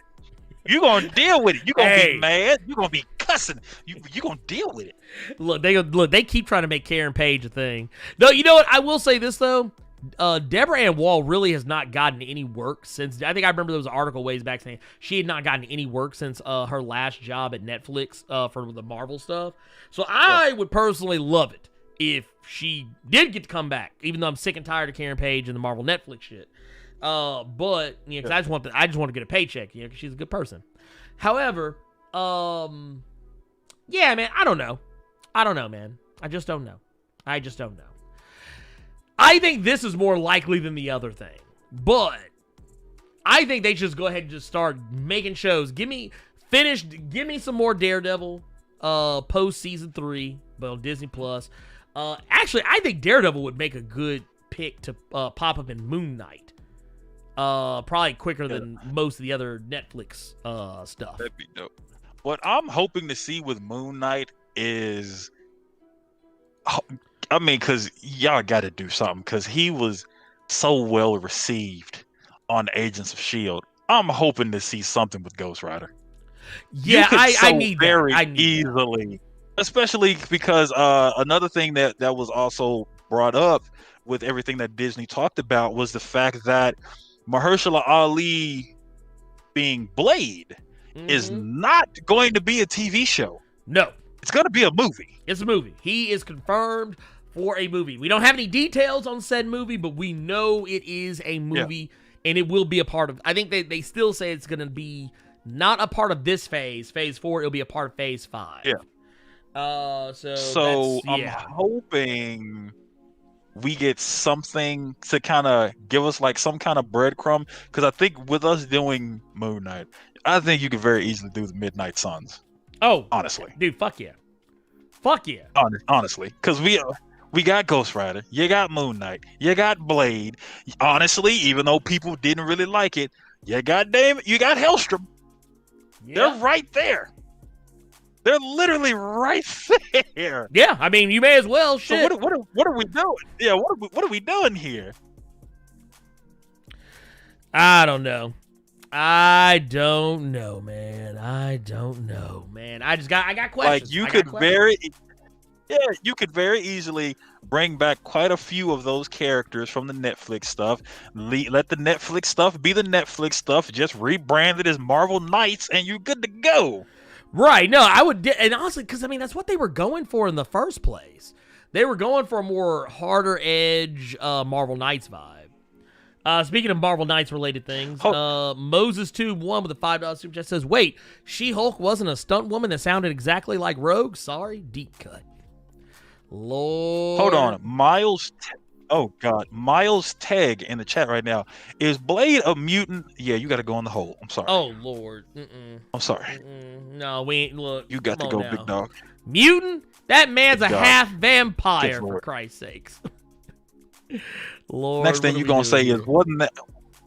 Next thing you're going to say is, why did they keep calling why didn't they call Aquaman Namor in Justice League? Get out. Just Go somewhere. Go somewhere.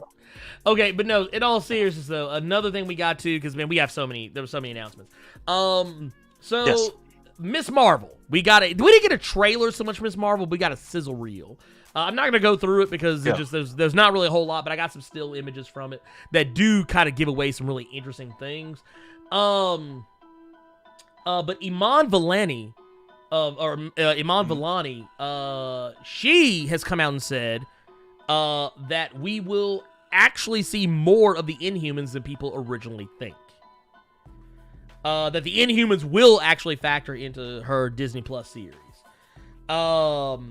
And basically what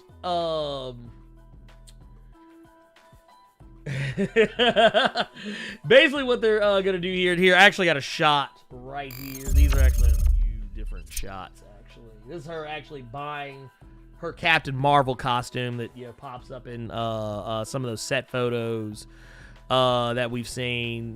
This actually is the creative team that's actually going to be behind the show itself. So we got some color in there. And I appreciate it. But we actually got to see, like, most of the shots were like stuff that was like early footage because they really haven't shot enough of it to cut an actual trailer or anything of that nature. I know there's been some controversy over some casting choices.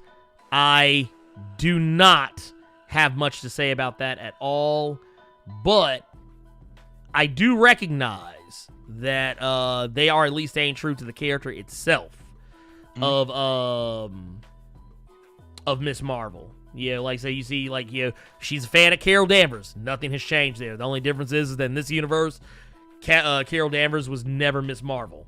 That's the one difference. She just went straight to Captain Marvel. Also, we see her fangirling is still in full effect. Like the fangirl montages you usually get in the comic. She's got a chalkboard full of them. So there's that. I'm here for it. And then beyond all that, yeah, I mean, there has been some, there's been a lot of other little things going on here and there with it, how they're going to roll in the Inhumans, this, that, and the third. No one really knows. No one really knows. However, one of the things I think can be definitely said for sure is that we probably will not be seeing Black Bolt or Medusa or any of those other characters, and God help them if they bring back any of those people who are on that Inhumans TV show. That's the one thing I'm like, yeah, if y'all want to leave that out in the cold, y'all go right ahead. I'm perfectly okay with that. But yeah, that one, that's really all there is to say about that one. Everything else was Star Wars related and Disney proper related. I don't want to spend a whole lot of time on those things either. I'm just going to run them down real quick. We know that Ahsoka Tano is getting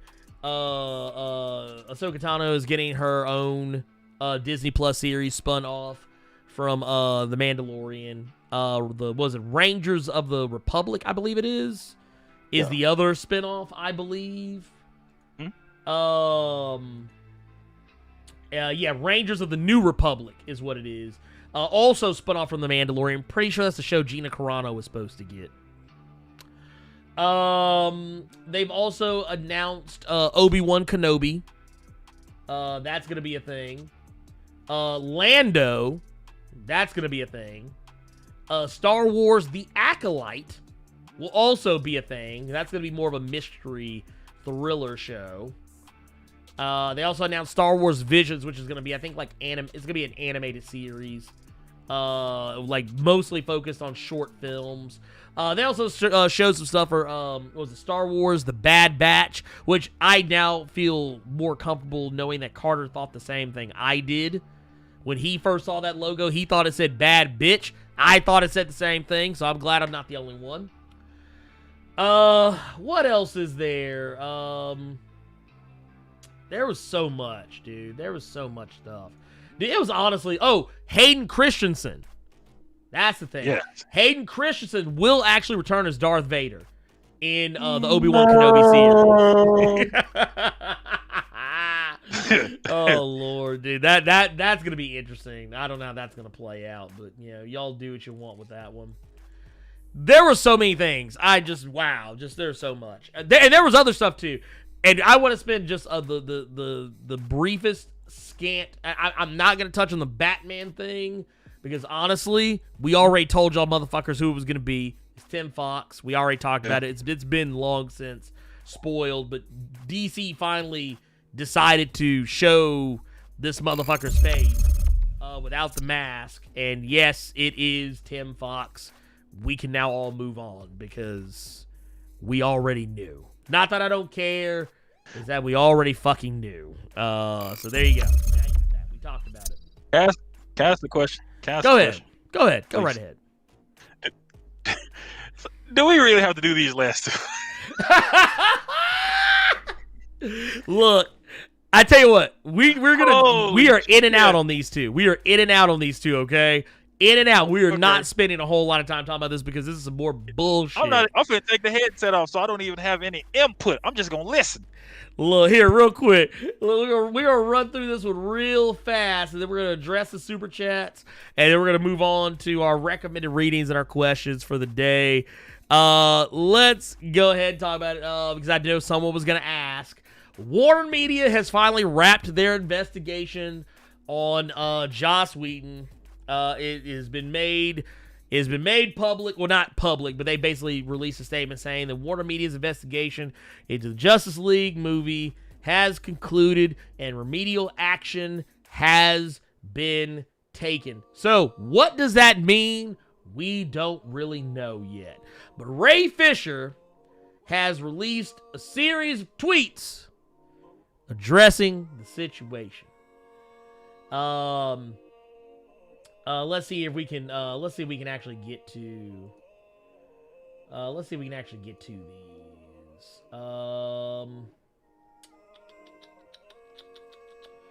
Okay, we're just gonna read what we got. Okay, so basically, what was come out about it says that from his Twitter account, he says the following was relayed to me on behalf of Warner Media at 5 p.m. Eastern Standard Time today. The investigation of Justice League is now complete.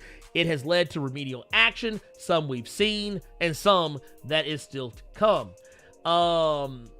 He has also gone on to say that he actually included a quote from the document that said, Warner Media appreciates you having the courage to come forward and assist the company with creating an inclusive and equitable work environment for its employees and partners.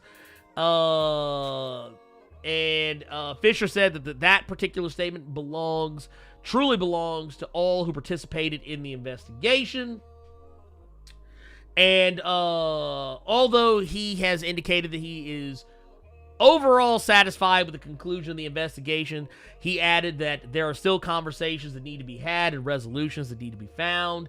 Thank you for all your support and encouragement on this journey, and we are on our way. More soon. Accountability is greater than entertainment.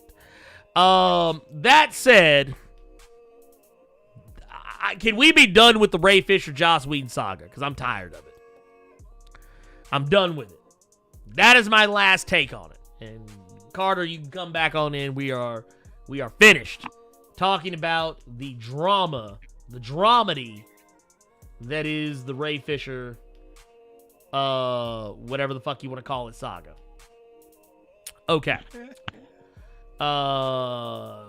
Moving on along. I do want to make another quick announcement, real quick. Some of you may remember the company who I did some promos for recently, Kugali Media. They were a part of the Disney investor call. Disney is actually going to be working with Kugali, the creators of Nani. They are going to be working with them to create a, I believe this is going to be, I don't know if this is going to be some kind of an animated series or a live action series. I think this is going to be an animated series. Yes, it is going to be an animated series. Here we go. I got the story right here. I found it. Yes, they're going to be working with Kugali on an animated science fiction series to premiere on Disney+. Disney revealed that, and I'm going to fuck this name up, so y'all leave me the fuck alone. Iweju is the name of the series, or Iwaju, I don't know. Anyway, I don't speak any African languages. I apologize. And they offered potential audiences a first look at concept art showcasing an Afrofuturism-inspired world as well as the series characters. They said they don't have any other further information, but if you can look right here, this is actually a shot from some of the concept art for this animated series, which looks really awesome. So I'm very interested in it. Of course, I've worked with Kugali Media, doing promos for them and checking out some of their books. They are awesome. They are great. They have a very good head on their shoulders when it comes to the work that they do, the artists and writers that they employ. And yeah, I'm really curious to see what they do next with this. I actually want to see if some of their other works get brought to the Disney Plus streaming service. And this is what I mean when I say that companies putting their money where their mouth is. It's all well and good for you to be like, hey, we believe that Black Lives Matter. Hey, we believe that we need to have more inclusivity in the workplace and in the industry. That's all well and good. This is a step in that direction. This is a step in that direction. And Carter, I don't know if you have any thoughts on this, but it's a good look, and honestly, it's really short and sweet. It's a good look, and I'm interested in seeing where this goes. Yeah. See, there you go. Done. Carter, we got a couple of super chats here, and I want everybody to know you can go ahead and start putting your questions in the chat. We'll be reading questions from the chat. First things first, I am going to read some questions from super chat first. Or actually, no. We'll read super chat first, then we're going to do our recommended reading, then we'll start reading questions. Because we did it backwards last time. But I want to get these super chats first because they came in a little earlier. But this one's from Dark Main X. Says, I actually disagree with you on Edward Norton as Hulk. It's Ruffalo's fault his portrayal of Hulk is comic relief. He can play a darker Hulk. I'm not saying he can't play a darker Hulk. I'm just saying that I actually like the way he portrays the Hulk. I didn't say he couldn't. And it's not that Edward Norton can't play a more likable Hulk. I just think that he wouldn't. Because he is a prima donna, as I've seen people say in the chat earlier. And he was the one who pitched a fucking fit about not getting to have the credits that he wanted because he felt that he should have a full writing credit when he rewrote the script. But they also went back and rewrote it after he rewrote it. So, I don't know. I don't give a fuck. I mean, if they kept him, fine. If they didn't, I don't honestly think it would have made a difference other than the fact that we probably would not have gotten some of the Hulk stuff that we did get. So, I mean, take that how you want to, but it is what it is. I appreciate the super chat, though. And then we got another one. Conway Bergdog with a $4.99 super chat says, just because. And we got SFC Cape Killer also with the $5 super chat. Says just with the $5 super chat. It says, just support, brother. I appreciate it. Thank you so very much, everybody. Everybody's been super chatting. Y'all have been awesome and wonderful and great. Thank you. Carter. Yes. Did you have any recommended reading for us this week? I didn't know if you had. I didn't know if you had anything already kind of like prepped and ready to rock. Or what you got for me, man? What you got for me? Mine is going to be relatively easy. I know some people thought I was going to say Juggernaut this week because I talked about it in Blerd Without Fear Discord. It was good, But my recommendation, honestly, if you couldn't figure that shit out, we've been talking about that shit for a while now. Venom 31. It is a continuation. Venom issue 31 is a continuation of The King in Black, which we have without question the longest fall I have ever seen in a comic book. Because for the entire duration of this issue, we see Eddie Brock fall. This was the slowest fall I have ever seen in my life. That boy, he got to do so much shit while falling. Oh, yeah. You've never seen anything like it. He got to look at this person, look at that person, turn, try to save somebody, try to reach for a plane, tried to grab a jungle juice, tried to grab some double bubble, and then he wrecked his shit. It was you know what it reminded me of? I did not go ahead. It reminded me of when, like, when you're a kid, you play with your toys and they fall, like, you're like, ah, and you go, ah, you make it flip, you make it turn that way, you make it bounce off the wall, like, it reminded me of that. That's what it reminded me of. Yeah. So, I don't know what it was, but it's like, it reminded me of Kevin Hart stand-up. If you've seen that stand-up routine he had when he was talking about how his aunt or someone took their time falling, so it took him like 67 seconds. That's what that shit reminded me of. It took him ages just to smack some rails, but when he smacked them rails, goddamn, did he smack them rails? Oh my god, dude, yeah. And that's still when he smacked the rails, he didn't even hit the ground. He still hadn't hit the ground yet. Yeah, he still had not hit all his shit. So here's the thing: the issue read really fast for me, but I wasn't expecting the graphic nature that I saw. I was expecting somebody to save him. Right, I was through the whole issue. I didn't think it was possible just to have an issue where a motherfucker was just falling thinking about things. Dude, that motherfucker. Shit looks dire. Shit looks very dire. But if you have not read that issue yet, and I don't know why you fucking haven't, what's wrong with you? But that's the main takeaway I have from that issue is just how he gets his back broken, legs snapped, and you see how contorted and fucked up it is. It is sickening. It is actually sickening. He felt like a Family Guy character. Like Family Guy where they fall out, like the leg is twisted, bit back the wrong way, and they got the arm out. That's how he gonna land. He gonna land just like that. Yeah. Like the one thing, you know what? Bringing up Family Guy, you remember when Stewie was trying to beat Peter home and he kept doing that one jump from fucking Ferris Bueller? That's what that issue reminded me of just Eddie Brock just falling, and then Same. comes the pain. So that's my recommendation this week. What about you, Aaron? Oh man, I think mine is gonna be pretty obvious. Mine is gonna be pretty obvious. No. That is not my recommended reading for this week. That is a lie, and everything he says is a lie. It's actually Marauders number 16. I actually love this fucking issue because, man, actually, first off, the cover alone. Emma got her foot on the side of this dude's head. Oh, yeah. It's pretty. Also, I like the fact they beat the brakes off this dude. They embarrassed this man. They drank his liquor and burned his liquor and busted his liquor and just was beating the brakes off this fool. And I love the fact they kept referencing Sabretooth. They're like, you gonna fuck around and wind up in the hole. You gonna fuck around and wind up in Sabretooth's pillow.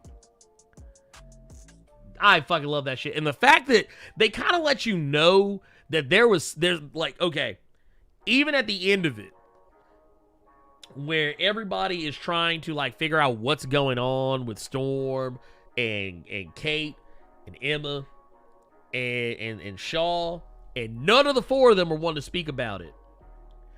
None of them are one to speak about it. And at the end of it, Shaw basically kind of lets you know that like, all right, I'm rolling with this shit. But, like, it could go either way.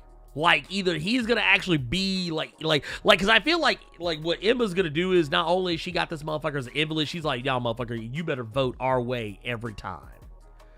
Because basically that was a power move. She's like, you better vote our way every single fucking time. If anything ever comes to a vote, if my hand go up, your hand better go up. And I love how Storm was. Storm was like, nah, I want to see this motherfucker get his eye ate out. The funniest part of that issue to me was when they wheeled him out and Xavier's like, we need to know what happened. Anyone else want to see what happened? The first motherfucker to raise up, I want to know how he got fucked up, was Mr. Sinister. Dude, he was Sinister has been great. Dude, I love it. That dude, he's so messy. He's so messy. And I love Sinister completely looks like that. It's like, ooh, you got fucked up. Dude. Ooh, they beat your ass. Ooh. He's like, I gotta see. He said, ooh, you caught it. Look, and I love how Nightcrawler was like, yeah? Like Nightcrawler didn't even know what to ask. He didn't even know what to ask. He was just like, also, I love they gave him the old wheelchair. They gave Shaw the old, I'm talking about X-Men #1 back in 1970 something or whatever. They gave him the old ass wheelchair. They didn't give him the 90s joint. They didn't give him the hover chair. They're like, nah, WizKid can have that shit. You get the old chair. Yeah. Oh, by the way, you know what? I will say, and I know I put the video out for it too. I almost said Sword #1. Because Sword #1 actually kind of had me excited. But Marauders just, it delivered. Marauders just delivered. Sword #1, the comic Ernie forgot came out this week. Dude, I sure the fuck did. Yeah, because, what was it? I was like, yeah, I'm only going to do one video this week. And then Carr was like, oh, you're just going to act like Sword #1 didn't come out, huh? And I was like, shit. I was like, I forgot that motherfucker came out this week. Shit. Let me go with Comixology. So I had to go do that. Marauders is good. Yeah, Marauders is really good. I know that Shaw is about to act a fool. Oh, he about to act because the whole he's not going to let them catch him slipping like that again. That's why they got him. Mm-hmm. You know what I'm saying? They prepared for that raid, but it's gonna be bad. Ooh, Shaw finna get him. I know he is. So I'm really excited about that. That's a good pick this week. Oh yeah. Oh, they got his ass. Oh, man. But no, I dug that a lot. Matter of fact, but I will say Sword #1, that's Deep Space Nine right there for me, and I'm here for it.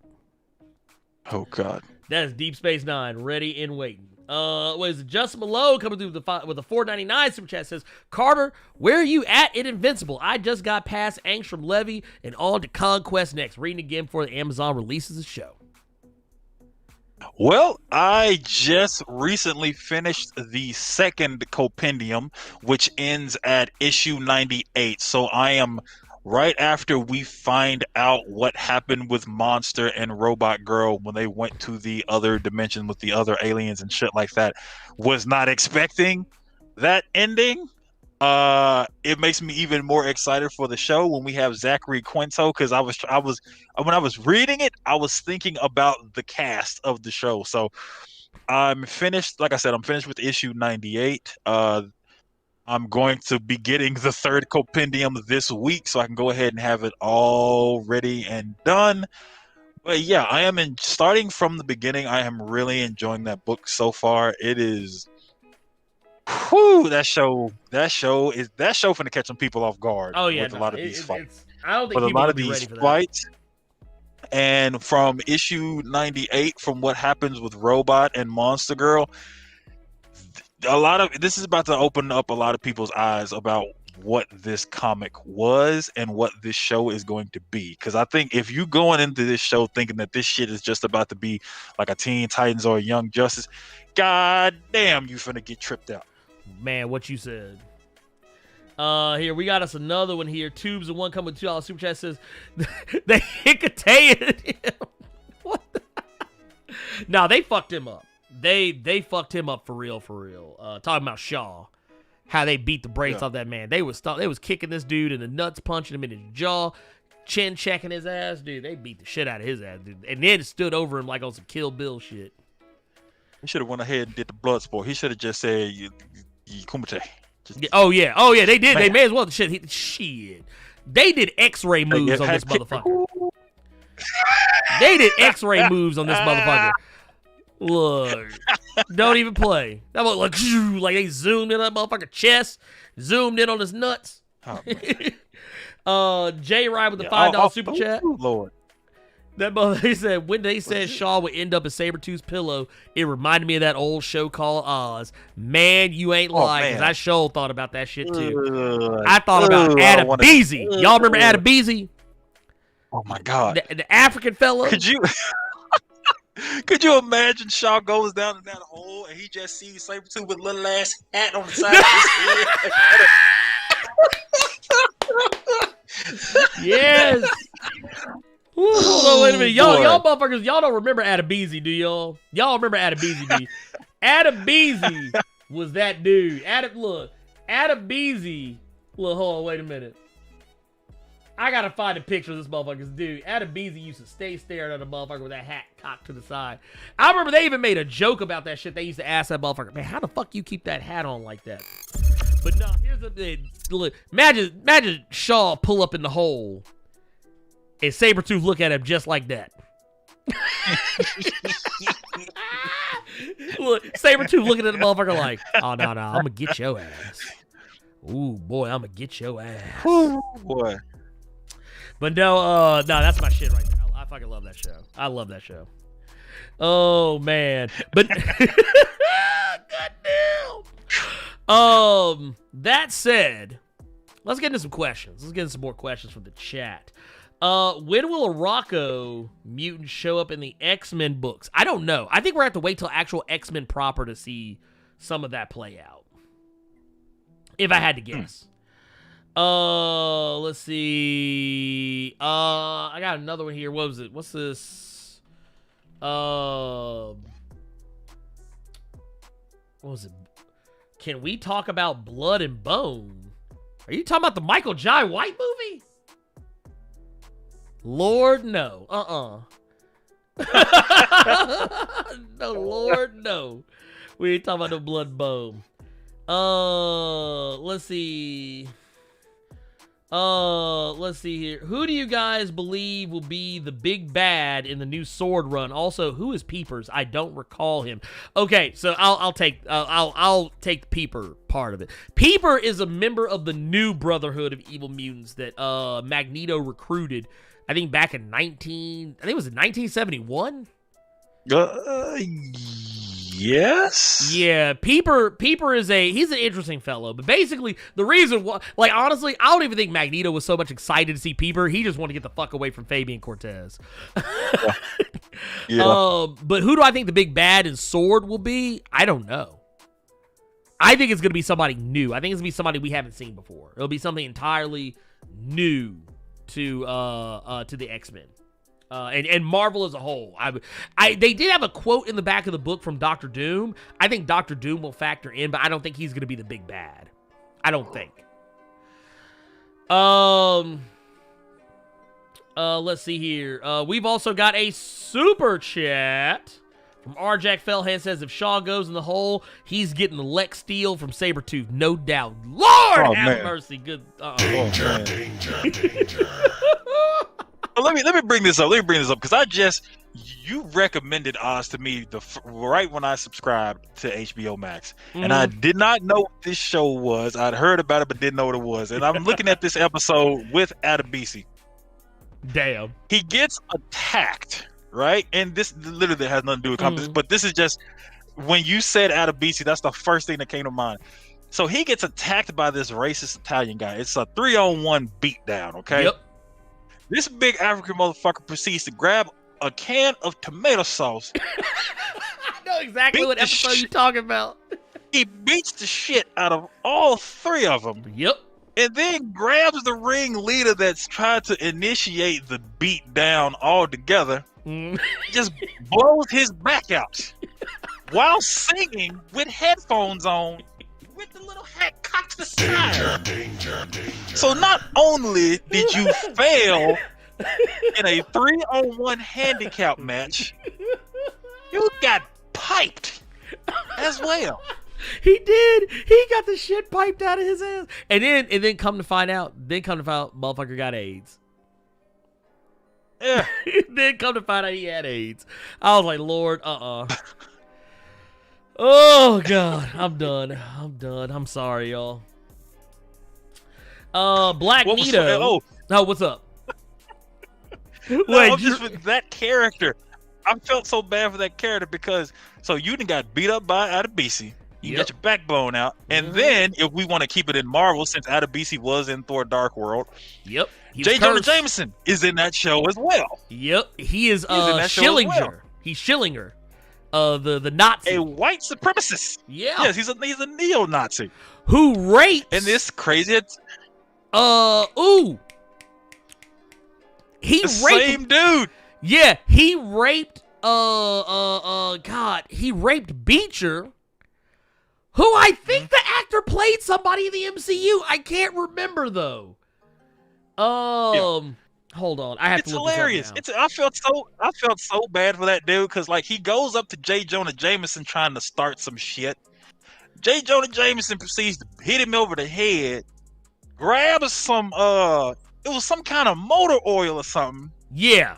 This is J. Jonah Jameson, and then he looks at the Italian dude and is like, I wonder, is that a BC's junk bigger than mine? And then he gets his back blown out again for starting shit. You'd have thought this dude would have learned his lesson the first time. Oh, you'd have thought. But you'd have thought. But just the Adebisi though was so funny to me because it's like, how is it a 3-on-1 handicap match? You got beat with a can of tomato sauce. The old boy puts his headphones back on, listening to some Montel Jordan hits with the little hat on, and then get your back blown out. Like this, God, just oh Lord. He was in Daredevil. Sebastian. Okay. Lee Tergesen played Paxton Page on the Daredevil TV series. I knew he was in something that was related to the MCU in some way. So yeah, he said Adebisi was giving them that Roto-Rooter. Bruh. He really was. He really was. I feel bad for any mutant that goes down there with Sabretooth. Dude, you know they get their back blown blown out. For Sabretooth. Dude, you know what they're gonna do? He gonna be talking. Oh my God. Dude, no, he gonna be talking with that old '90s X-Men animated series voice too. Wolverine. You know they say revenge is a dish best served cold, Wolverine.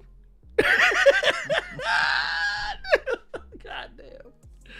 Oh Lord. Anyway, yes. Who do you think they're still why do you think they're still holding back the X-Men? What do you mean holding back the X-Men? Huh? I think are you talking about for the MCU? That's gonna take time. Yeah, that's gonna take time, dude. Brother. You can't just look, just because you got your toys back don't mean you play with them right away. Shit. I remember busting one of my friend's chops. I remember busting one of my friend's chops because I wanted my goddamn copy of Dragon Age Inquisition and Witcher 3 back. That doesn't mean I played them immediately when he gave it back to me. That's going to take money. Money, time, and planning. You don't just throw... Honestly, I don't want them to rush that shit. Here's another one. It says, since Coogler wanted to put Eli Bradley in the first Black Panther, do you think we'll see him introduced in either Falcon and the Winter Soldier or Black Panther 2? I think it's more likely to see him in Falcon and the Winter Soldier, and that's something I've brought up more than a few times. But yeah, go ahead. What do you think? I'm right there with you. Okay. I think it's pretty obvious at this point that he's going to be in Falcon and the Winter Soldier. Yeah. I think that would be a much better fit because that would be able to tell a more complete story when it pertains to Falcon and the Shield. So yeah, I think we're going to see that in Falcon and the Winter Soldier. Okay. It's just what happens after that. That's going to be the thing to see. Right. Says, what TV show movie were you guys hoping Marvel would do that didn't get announced? Ernie, we know you want that Century movie. Whoa, motherfucker. He got me, goddammit. He got me. He got me. I'll give you the bomb for that one. You caught me. You caught me on that one. Look, matter of fact, you're here. Wait a minute. Hold up. Ladies and gentlemen, we got him. You got me. You got me, goddammit. You got me. What show do I wish they would have announced that they didn't? Or what movie I wish they would have announced but didn't? I wish we would have gotten something on, well, technically it was announced, so I can't really say that one because they did talk about it. They didn't, fuck it. I'm just going to do it my way. Fuck it. I wish they'd have told us more about Moon Knight. Yeah. I wish we would have gotten casting news, confirmations on Moon Knight. That's what I wish we would have gotten. There you go. What about you, Carter?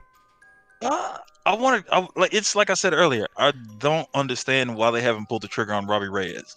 How have you not done anything with Ghost Rider, especially considering you're putting all this money up for all of these MCU-based shows? And it's like I said earlier, he made that season of Agents of S.H.I.E.L.D. Nobody gave a fuck about Agents of S.H.I.E.L.D. No one gives a fuck about Agents of S.H.I.E.L.D. because it did too much. It blew its load too early. So, how have you not done anything with Ghost Rider yet when it's right there and you've already proven that with a basic TV budget you were able to squeeze something that cool and something that looked as good as it did on a basic ass TV budget for Agents of S.H.I.E.L.D. So I think if you're giving Disney Plus money, I think you could go wilder than that. Mm-hmm. Because you already know not to go to Johnny Blaze rock because nobody wants to see Nicolas Cage making all these fucking. No, we've already seen that. We don't need that again. Yeah, so you could very easily just go. I tell you what, he's right there. If you wanted to keep Nick Cage around as Johnny Blaze, fine, but I don't think he should be the focus of the movie. Like, treat him the way they treat him now, like where he's like the king of hell. Like, have him like as that, but like have him be like just weird and just like Robbie Reyes. If you saw Agents of S.H.I.E.L.D., what that show tried to say was that Johnny gave the Ghost Rider to Robbie Reyes. Mm-hmm. That's what they were trying to say in the show. So I mean, you could, right? Go ahead. No, I say if they did it that way, if they just kept that intact, I'd be fine with it. Yeah. Plus, I'm still salty about that comic getting canceled. I'm still pissed. Yeah, I'm not happy about that shit either. I'm still fucking pissed. Dr. Sincere said, have any of you read the current run of the Power Rangers comic or not? I read the recent issue, Power Rangers number 1. It's off to a decent enough start. It's basically Power Rangers Civil War. It's basically what it is. Yeah. We talked about that because that was my recommendation like 2 episodes back. So I've been keeping up with it. I'm wondering what they're gonna do with that. So yeah, we're reading, we're keeping up with it because I'm always asking him questions when I see a certain Ranger I've never fucking heard of before. Hey, is this one? You know what this one is? Because I want the Wikipedia that is Mighty Morphin Blerd Ranger just to give me some more insight on shit. So I'm keeping up with it. See, now that's gonna end up being a thing. Mario Grande says, since someone made the whole Blade being a mutant question, now I have to ask this: where's the love for Eric Bana for the Hulk? That love don't live here anymore. Oh damn, he don't go here no more. I don't know. I had no love for Eric Bana's Hulk, especially since he wasn't even the Hulk when he was the Hulk. Like, that was Jennifer Connelly's face you were looking at. When you saw the Hulk. Jennifer Connelly did mocap for Hulk's emotions. No way. Yeah. That's why his face looked weird. Yeah, that's why his face looked weird. That wasn't Eric Bana. That was Jennifer Connelly. What the fuck is wrong with Ang Lee? Dude, he's just crazy. That man made Crouching Tiger, Hidden Dragon and lost his goddamn mind. Who is the green and black symbiote that took over the cat? He will say, oh, you're talking about Sleeper. Yeah, you're talking about Sleeper. Sleeper's still around, I believe. Oh, shit. I forgot about the Hulk poodles. Yeah, the whole movie was bad. Yeah, dude, it was very bad. It was very bad. Only thing I remember from that movie is when his dad turned into that big ass water bubble. When Banner gave his dad all of his anger, and he just turned into a big ass snot bubble and exploded. Says, oh god, I forgot about that shit. Yeah, because what was it? What the fuck was even Nick Nolte? Nick Nolte was just weird in that movie. Oh my god. Anyway, says y'all notice they didn't show much of Tony Stark on the What If trailer, like what his alternate set of events is going to be. Think they might be hiding something? Well, I mean, they did show him. They showed a very familiar shot of him from Iron Man 2. Iron Man 2. Yeah. But I mean, beyond that, I couldn't say. Let's see here. Bentley Alexander asks, will you be making any more Bitter Root videos anytime soon? I finally got books 1 through 5. It is the shit. It is. I am going to make another video on it. I've been so bogged down and busy. A lot of stuff has been falling by the wayside, if I'm being brutally honest. I know one set of videos I'm waiting on from you. What's that? I want to see what you said about that new run of Die. Yeah, I need to see. That's the other one. See, Bitter. Okay, so here's the thing. Here's what's on the. Okay, so let me make a list. Here's the list. You got the pad out. Gotta have it. Okay, so here, let me make a list of shit I need to do. Fuck. So Bitterroot 6 through 10, Die, and matter of fact, shit, they're on what?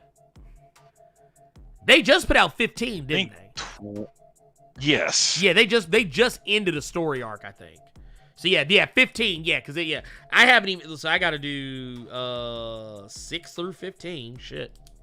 Because I haven't done anything since the first story arc. That's how behind I am.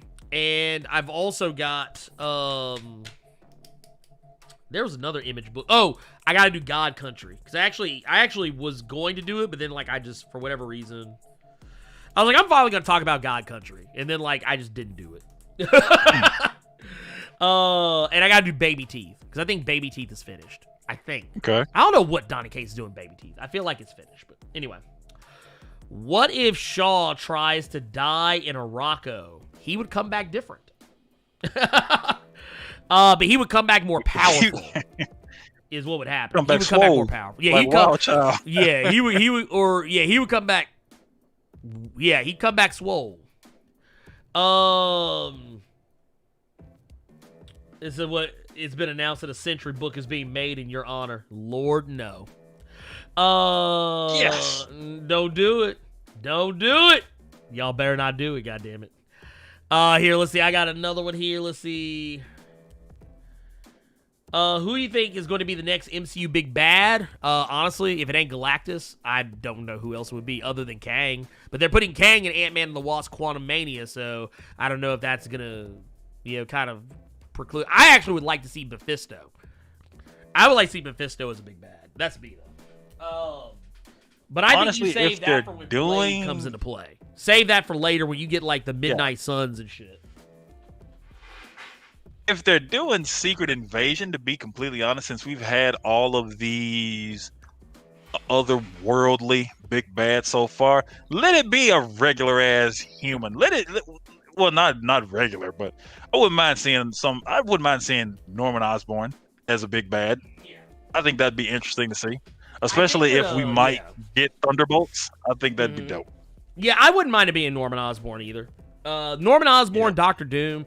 It actually doesn't have to be anything that's like a huge threat like that, but I mean, because honestly, I think it would be nice to kind of bring it back down to Earth a little bit. But I feel like since everything is moving, everything is leaning cosmic because you're bringing in the Celestials, the Eternals, and all that shit. I feel like Galactus isn't that far away, especially with the announcement of the Fantastic Four. But I would definitely love to see Norman Osborn and Doctor Doom and I would love to, like, I don't know. I feel like everybody should have their big bad. You know what I'm saying? Like, I would love to see some street-level Marvel Knight shit with the Kingpin. I would love to see some, like, just above street-level, like, Avengers-level shit with, like, Norman Osborn or Doctor Doom, and then see, like, some mega cosmic shit, like, you get the Guardians, Nova, shit like that. Start spreading some of those teams out and giving them all some big threat that they're too busy to help each other with. I would love to see some shit like that. Yeah. When exactly? Because if you got Norman Osborn, mm-hmm. you might get Dark Avengers, and if you get Dark Avengers, we might get Colin Farrell back as Bullseye. Ooh.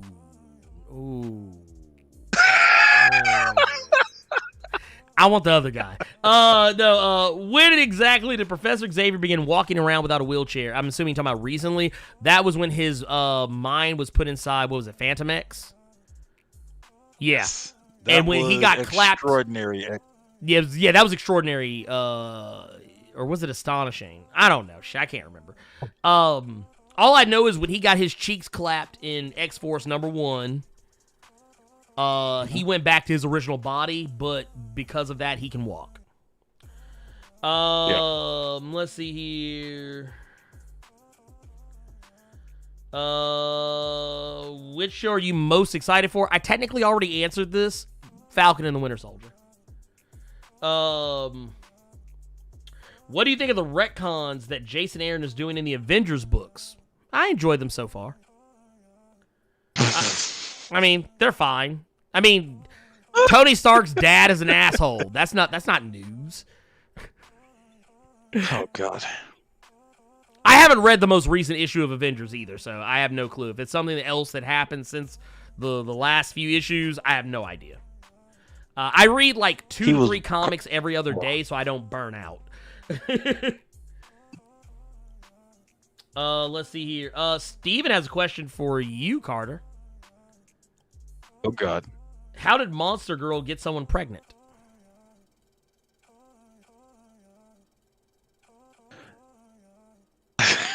Well, that's spoiled. Okay. Well, actually, no. Don't. When, if it spoils things, don't answer it. Don't answer it. I can't. Yeah, I can't. And it's funny. I literally just finished reading that shit too. That's crazy. But it's what you think. Okay, there you go. Damn, y'all wildin'.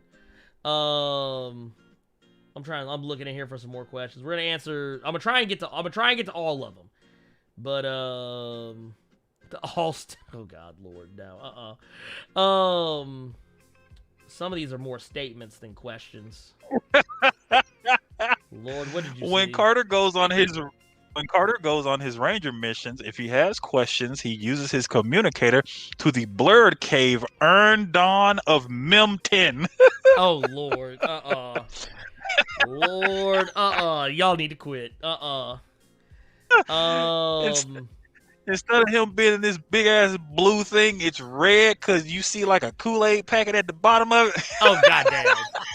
Goddamn! Look, wait, is it just a Kool-Aid jug? Am I just a head in the Kool-Aid jug? Lord have mercy. Lord, I'm done with y'all.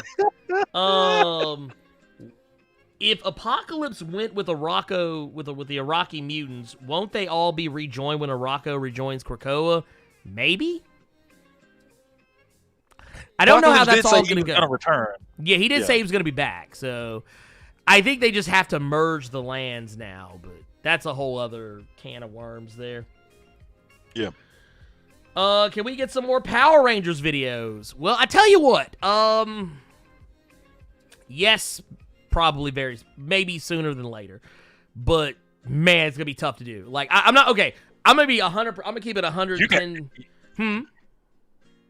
What was I gonna say? Because you got some catching up to do, dude. I gotta admit to y'all, I keep saying this. I'm one dude. I'm literally one dude.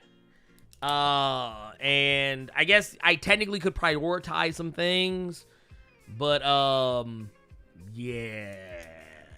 I tell you what, that would end up being some shit that you would make me do. Probably, I can see it. Probably.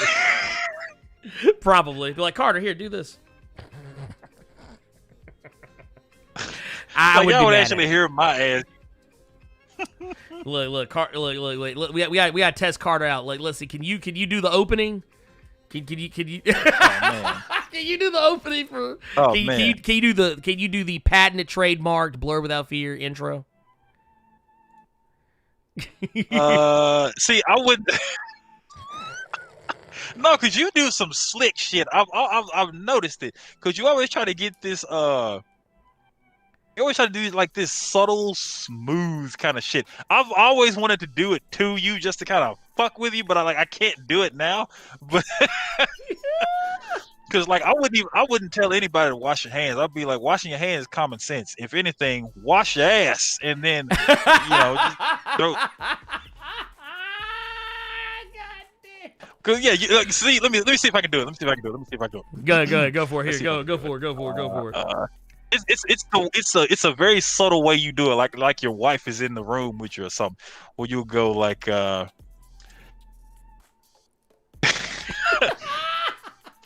welcome back to the channel. Like it's really, really subtle how you fucking do it. It's hilarious.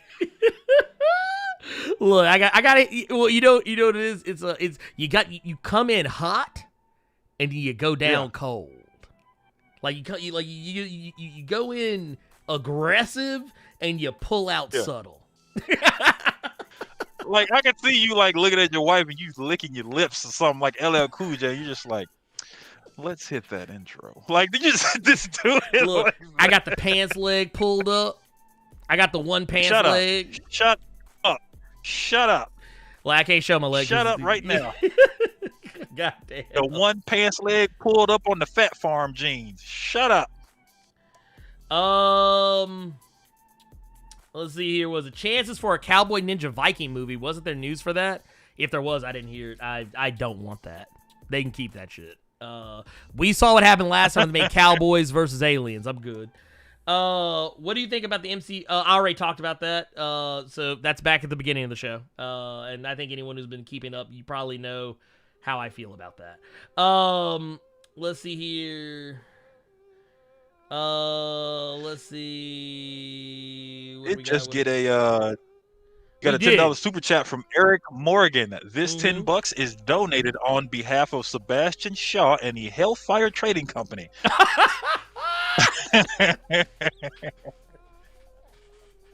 Look, Shaw said, I still got money. They ain't take my shit. That is not gonna save you from Adabisi Creed. Okay. Oh Lord, can that be his name now? Adabisi Creed. Victor Adabisi. Now I'm gonna watch Oz later this week. Carlos Johnson with the 49 super chat says, take these birthday coins. Sorry, been in and out all day. I think John Krasinski and Jenna from The Office should be reading Sue Richards. Much love, you guys. I mean, yeah, maybe. I'm not as familiar with The Office as many other people are. I guess maybe. I don't know. I can see John Krasinski definitely. Hell, they're drawing the motherfucker to look like John Krasinski now. Way he looked in A Quiet Place. Okay. You think they'll bring Blue Marvel in soon? I hope. I'm not holding my breath, though. Let's see. Oh, it says, what if the kid at the end of Black Panther talking to T'Challa was Eli Bradley? Ooh. Okay. I see where you're going. See, I would love for them to actually dive into the fallout from Truth, Red, White, and Black, dive into Patriot, Josiah X, and all that stuff. But I just don't feel like Marvel's ready for that yet. But I think Ryan Coogler could do it. I think. Just me saying. Okay, let's... Oh, man, dude, we got... Do we have any questions in the Discord? Looking now. Because I haven't checked. Yes, we do. We do? Okay. We have 3. 3? Oh, Lord. Let's go. Oh, wait. Hold up. Wait a minute. Before we start reading questions. Because I forgot to mark some as answered from last week. So let me mark those. Okay. So there we go. All right. Let's go ahead and start with the Discord questions. All right, this first one is from Starboy. After reading Sword #1, I just realized how much footwork Al Ewing has put into building out elements of Marvel's cosmic landscape all the way from Ultimates. Good eye, Starboy. Do you think it would be a good idea to make him head of cosmic stories, like how Jonathan Hickman is the head of X? That way we can get a bunch of cosmic-based books coordinated by Al Ewing, much like we have with the X books. I would love that, actually.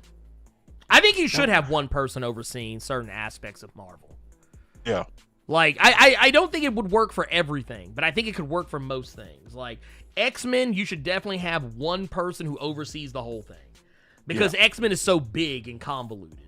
The cosmic stuff, I think you should have one person overseeing all this stuff.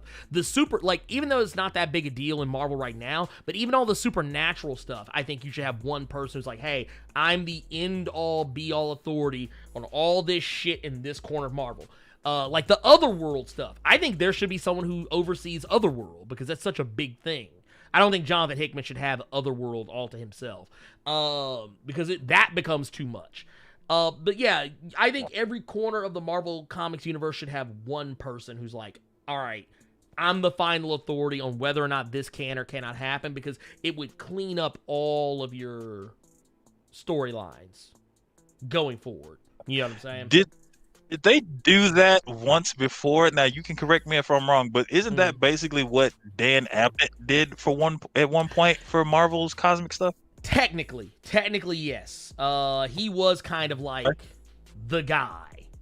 Like they used to do that a lot, really, with back in the day, and I think that's why the comics made a little more sense. Like it was like because basically it's kind of like, take case point, Thanos.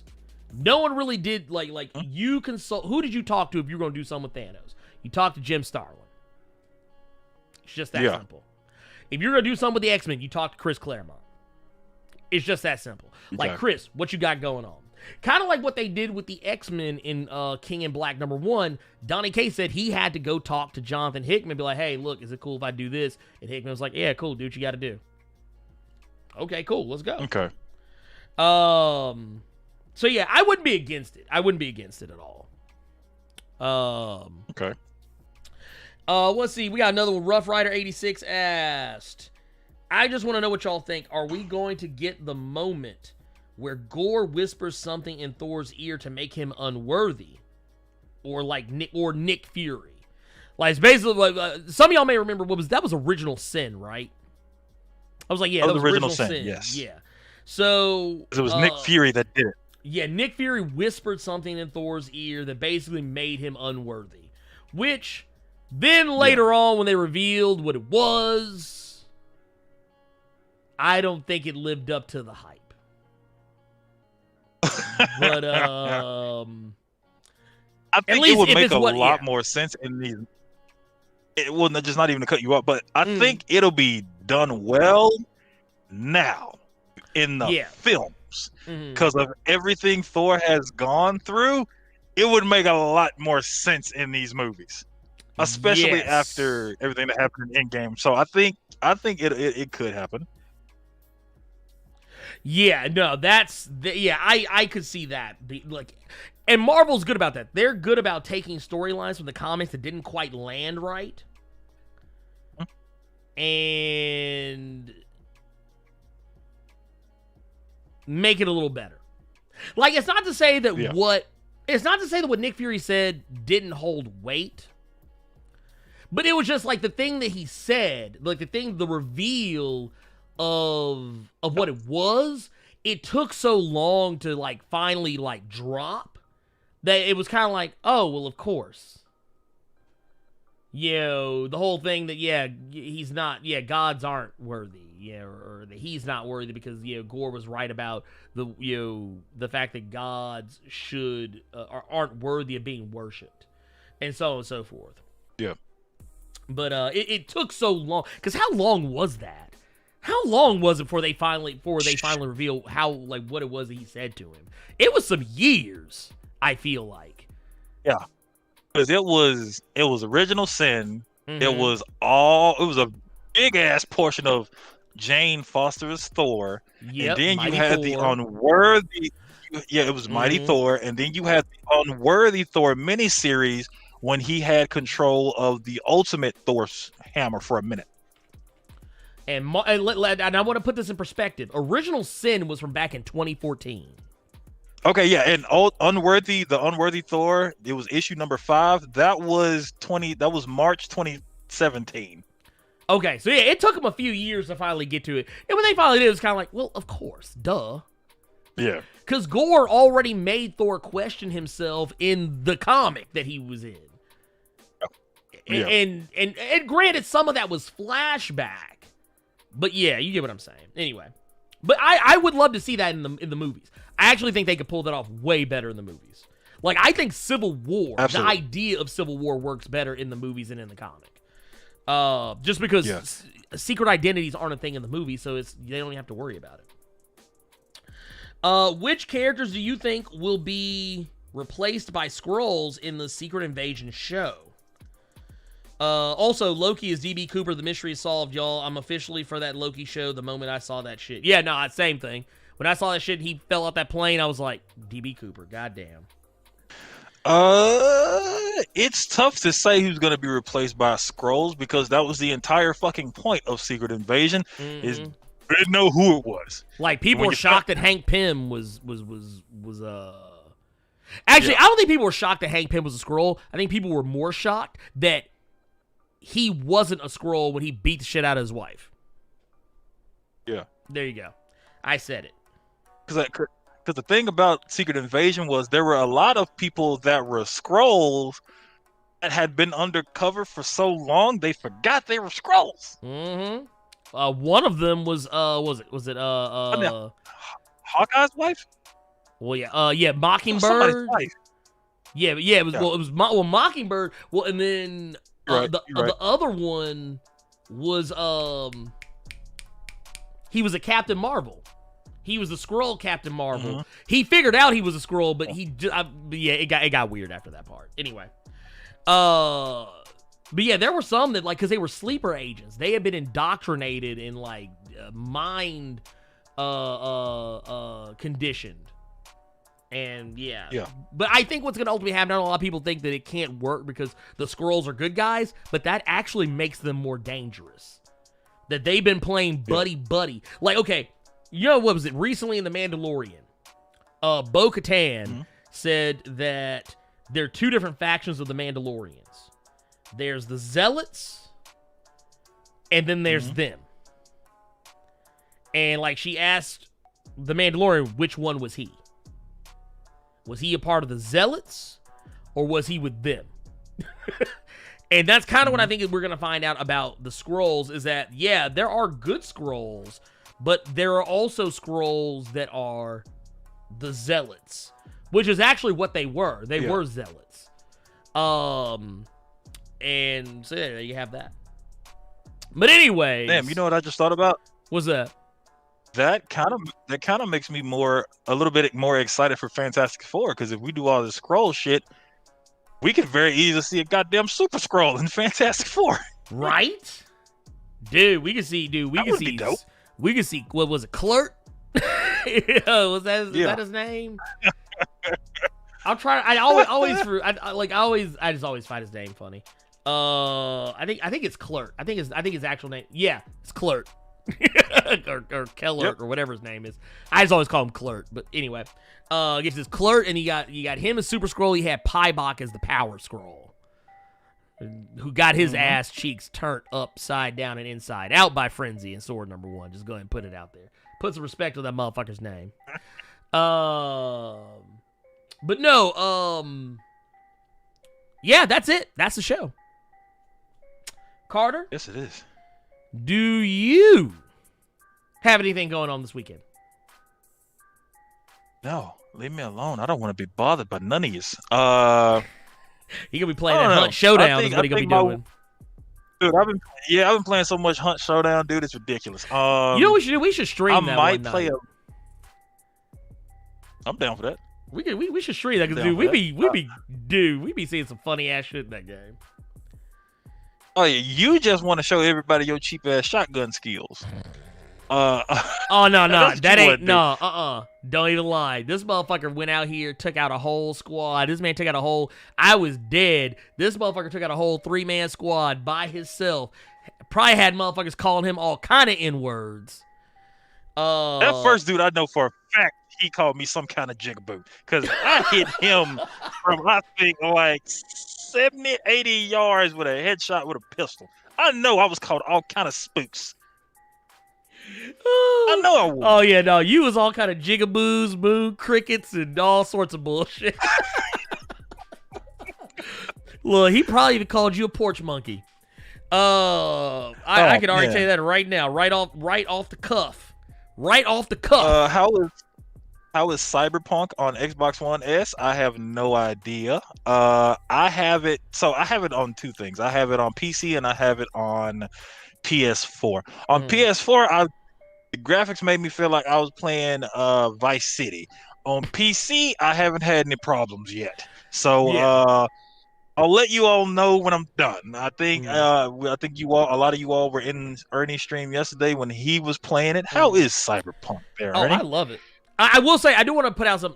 Okay, so yesterday when I streamed it, I figured out what was going wrong with the game. And I think if you were still watching after, like, I think a couple of hours, you'll probably see the change, too. Okay, so when I was playing the game last night and streaming it, I was playing the game on my 4K monitor in 4K. OBS was downgrading that 4K to 1080 and then streaming it out to y'all. And I don't know if it's because it was doing that or if maybe if I would have just played it in 4K and set it in 4K and had it streamed to y'all, but it just would have come out in 1080 or whatever. I don't know if that was what did it, but I noticed when I switched the game from being 4K on my monitor to just being 1080, the game was playing incredibly fucking smooth. Frame rate was perfect after that. And I actually kept playing it that way. Afterward. I think it's because I'm running the game on a 2070 Super, which is basically a 2080.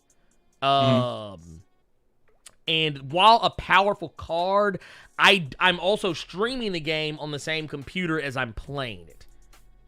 So put that together and then you'll kind of see what the problem was.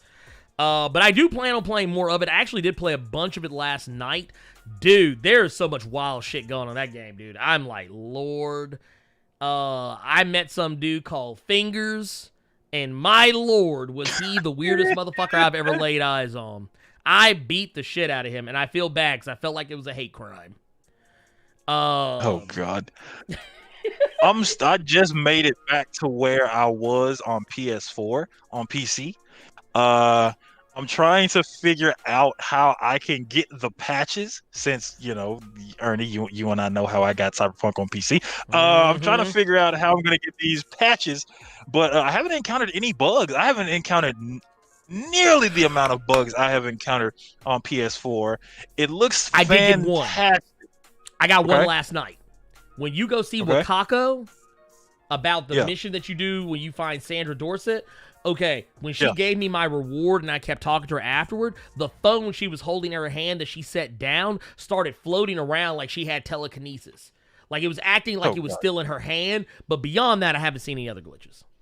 Yeah, the one thing that I've heard about it on the consoles is that on Xbox, it actually fares better than PS4. I am not lying to you all when I tell you I felt like I was playing an upscaled version of Grand Theft Auto Vice City when I was playing that game, and I was playing Grand Theft Auto Vice City at 20 fucking frames. That's how I played it on PS4. That's why I'm happy I got it on PC. I deleted that 100 gigs off of my hard drive.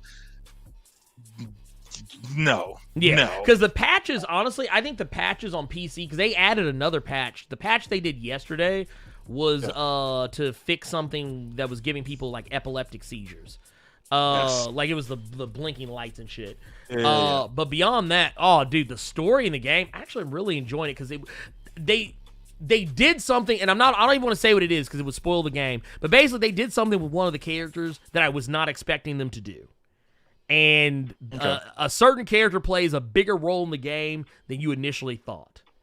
And that's all I'll put there. But yeah, I'll probably be playing a little later. I'll probably be playing some Hunt Showdown, some Dead by Daylight. I noticed a lot of y'all really enjoyed it when we were playing Dead by Daylight the last couple of times before now that I stream. So I'll probably do that more often.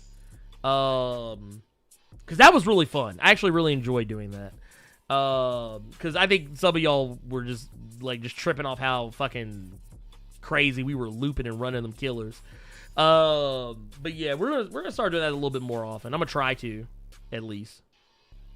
But yeah, I don't have anything else going on. I'm gonna jump off here. I'm probably gonna work on this Juggernaut video so I can get that put up. I got some other things that are probably gonna go up as well. Just to kind of play catch up on some things, and there's some other videos and stuff that are in the works. Other projects and stuff that are in the works.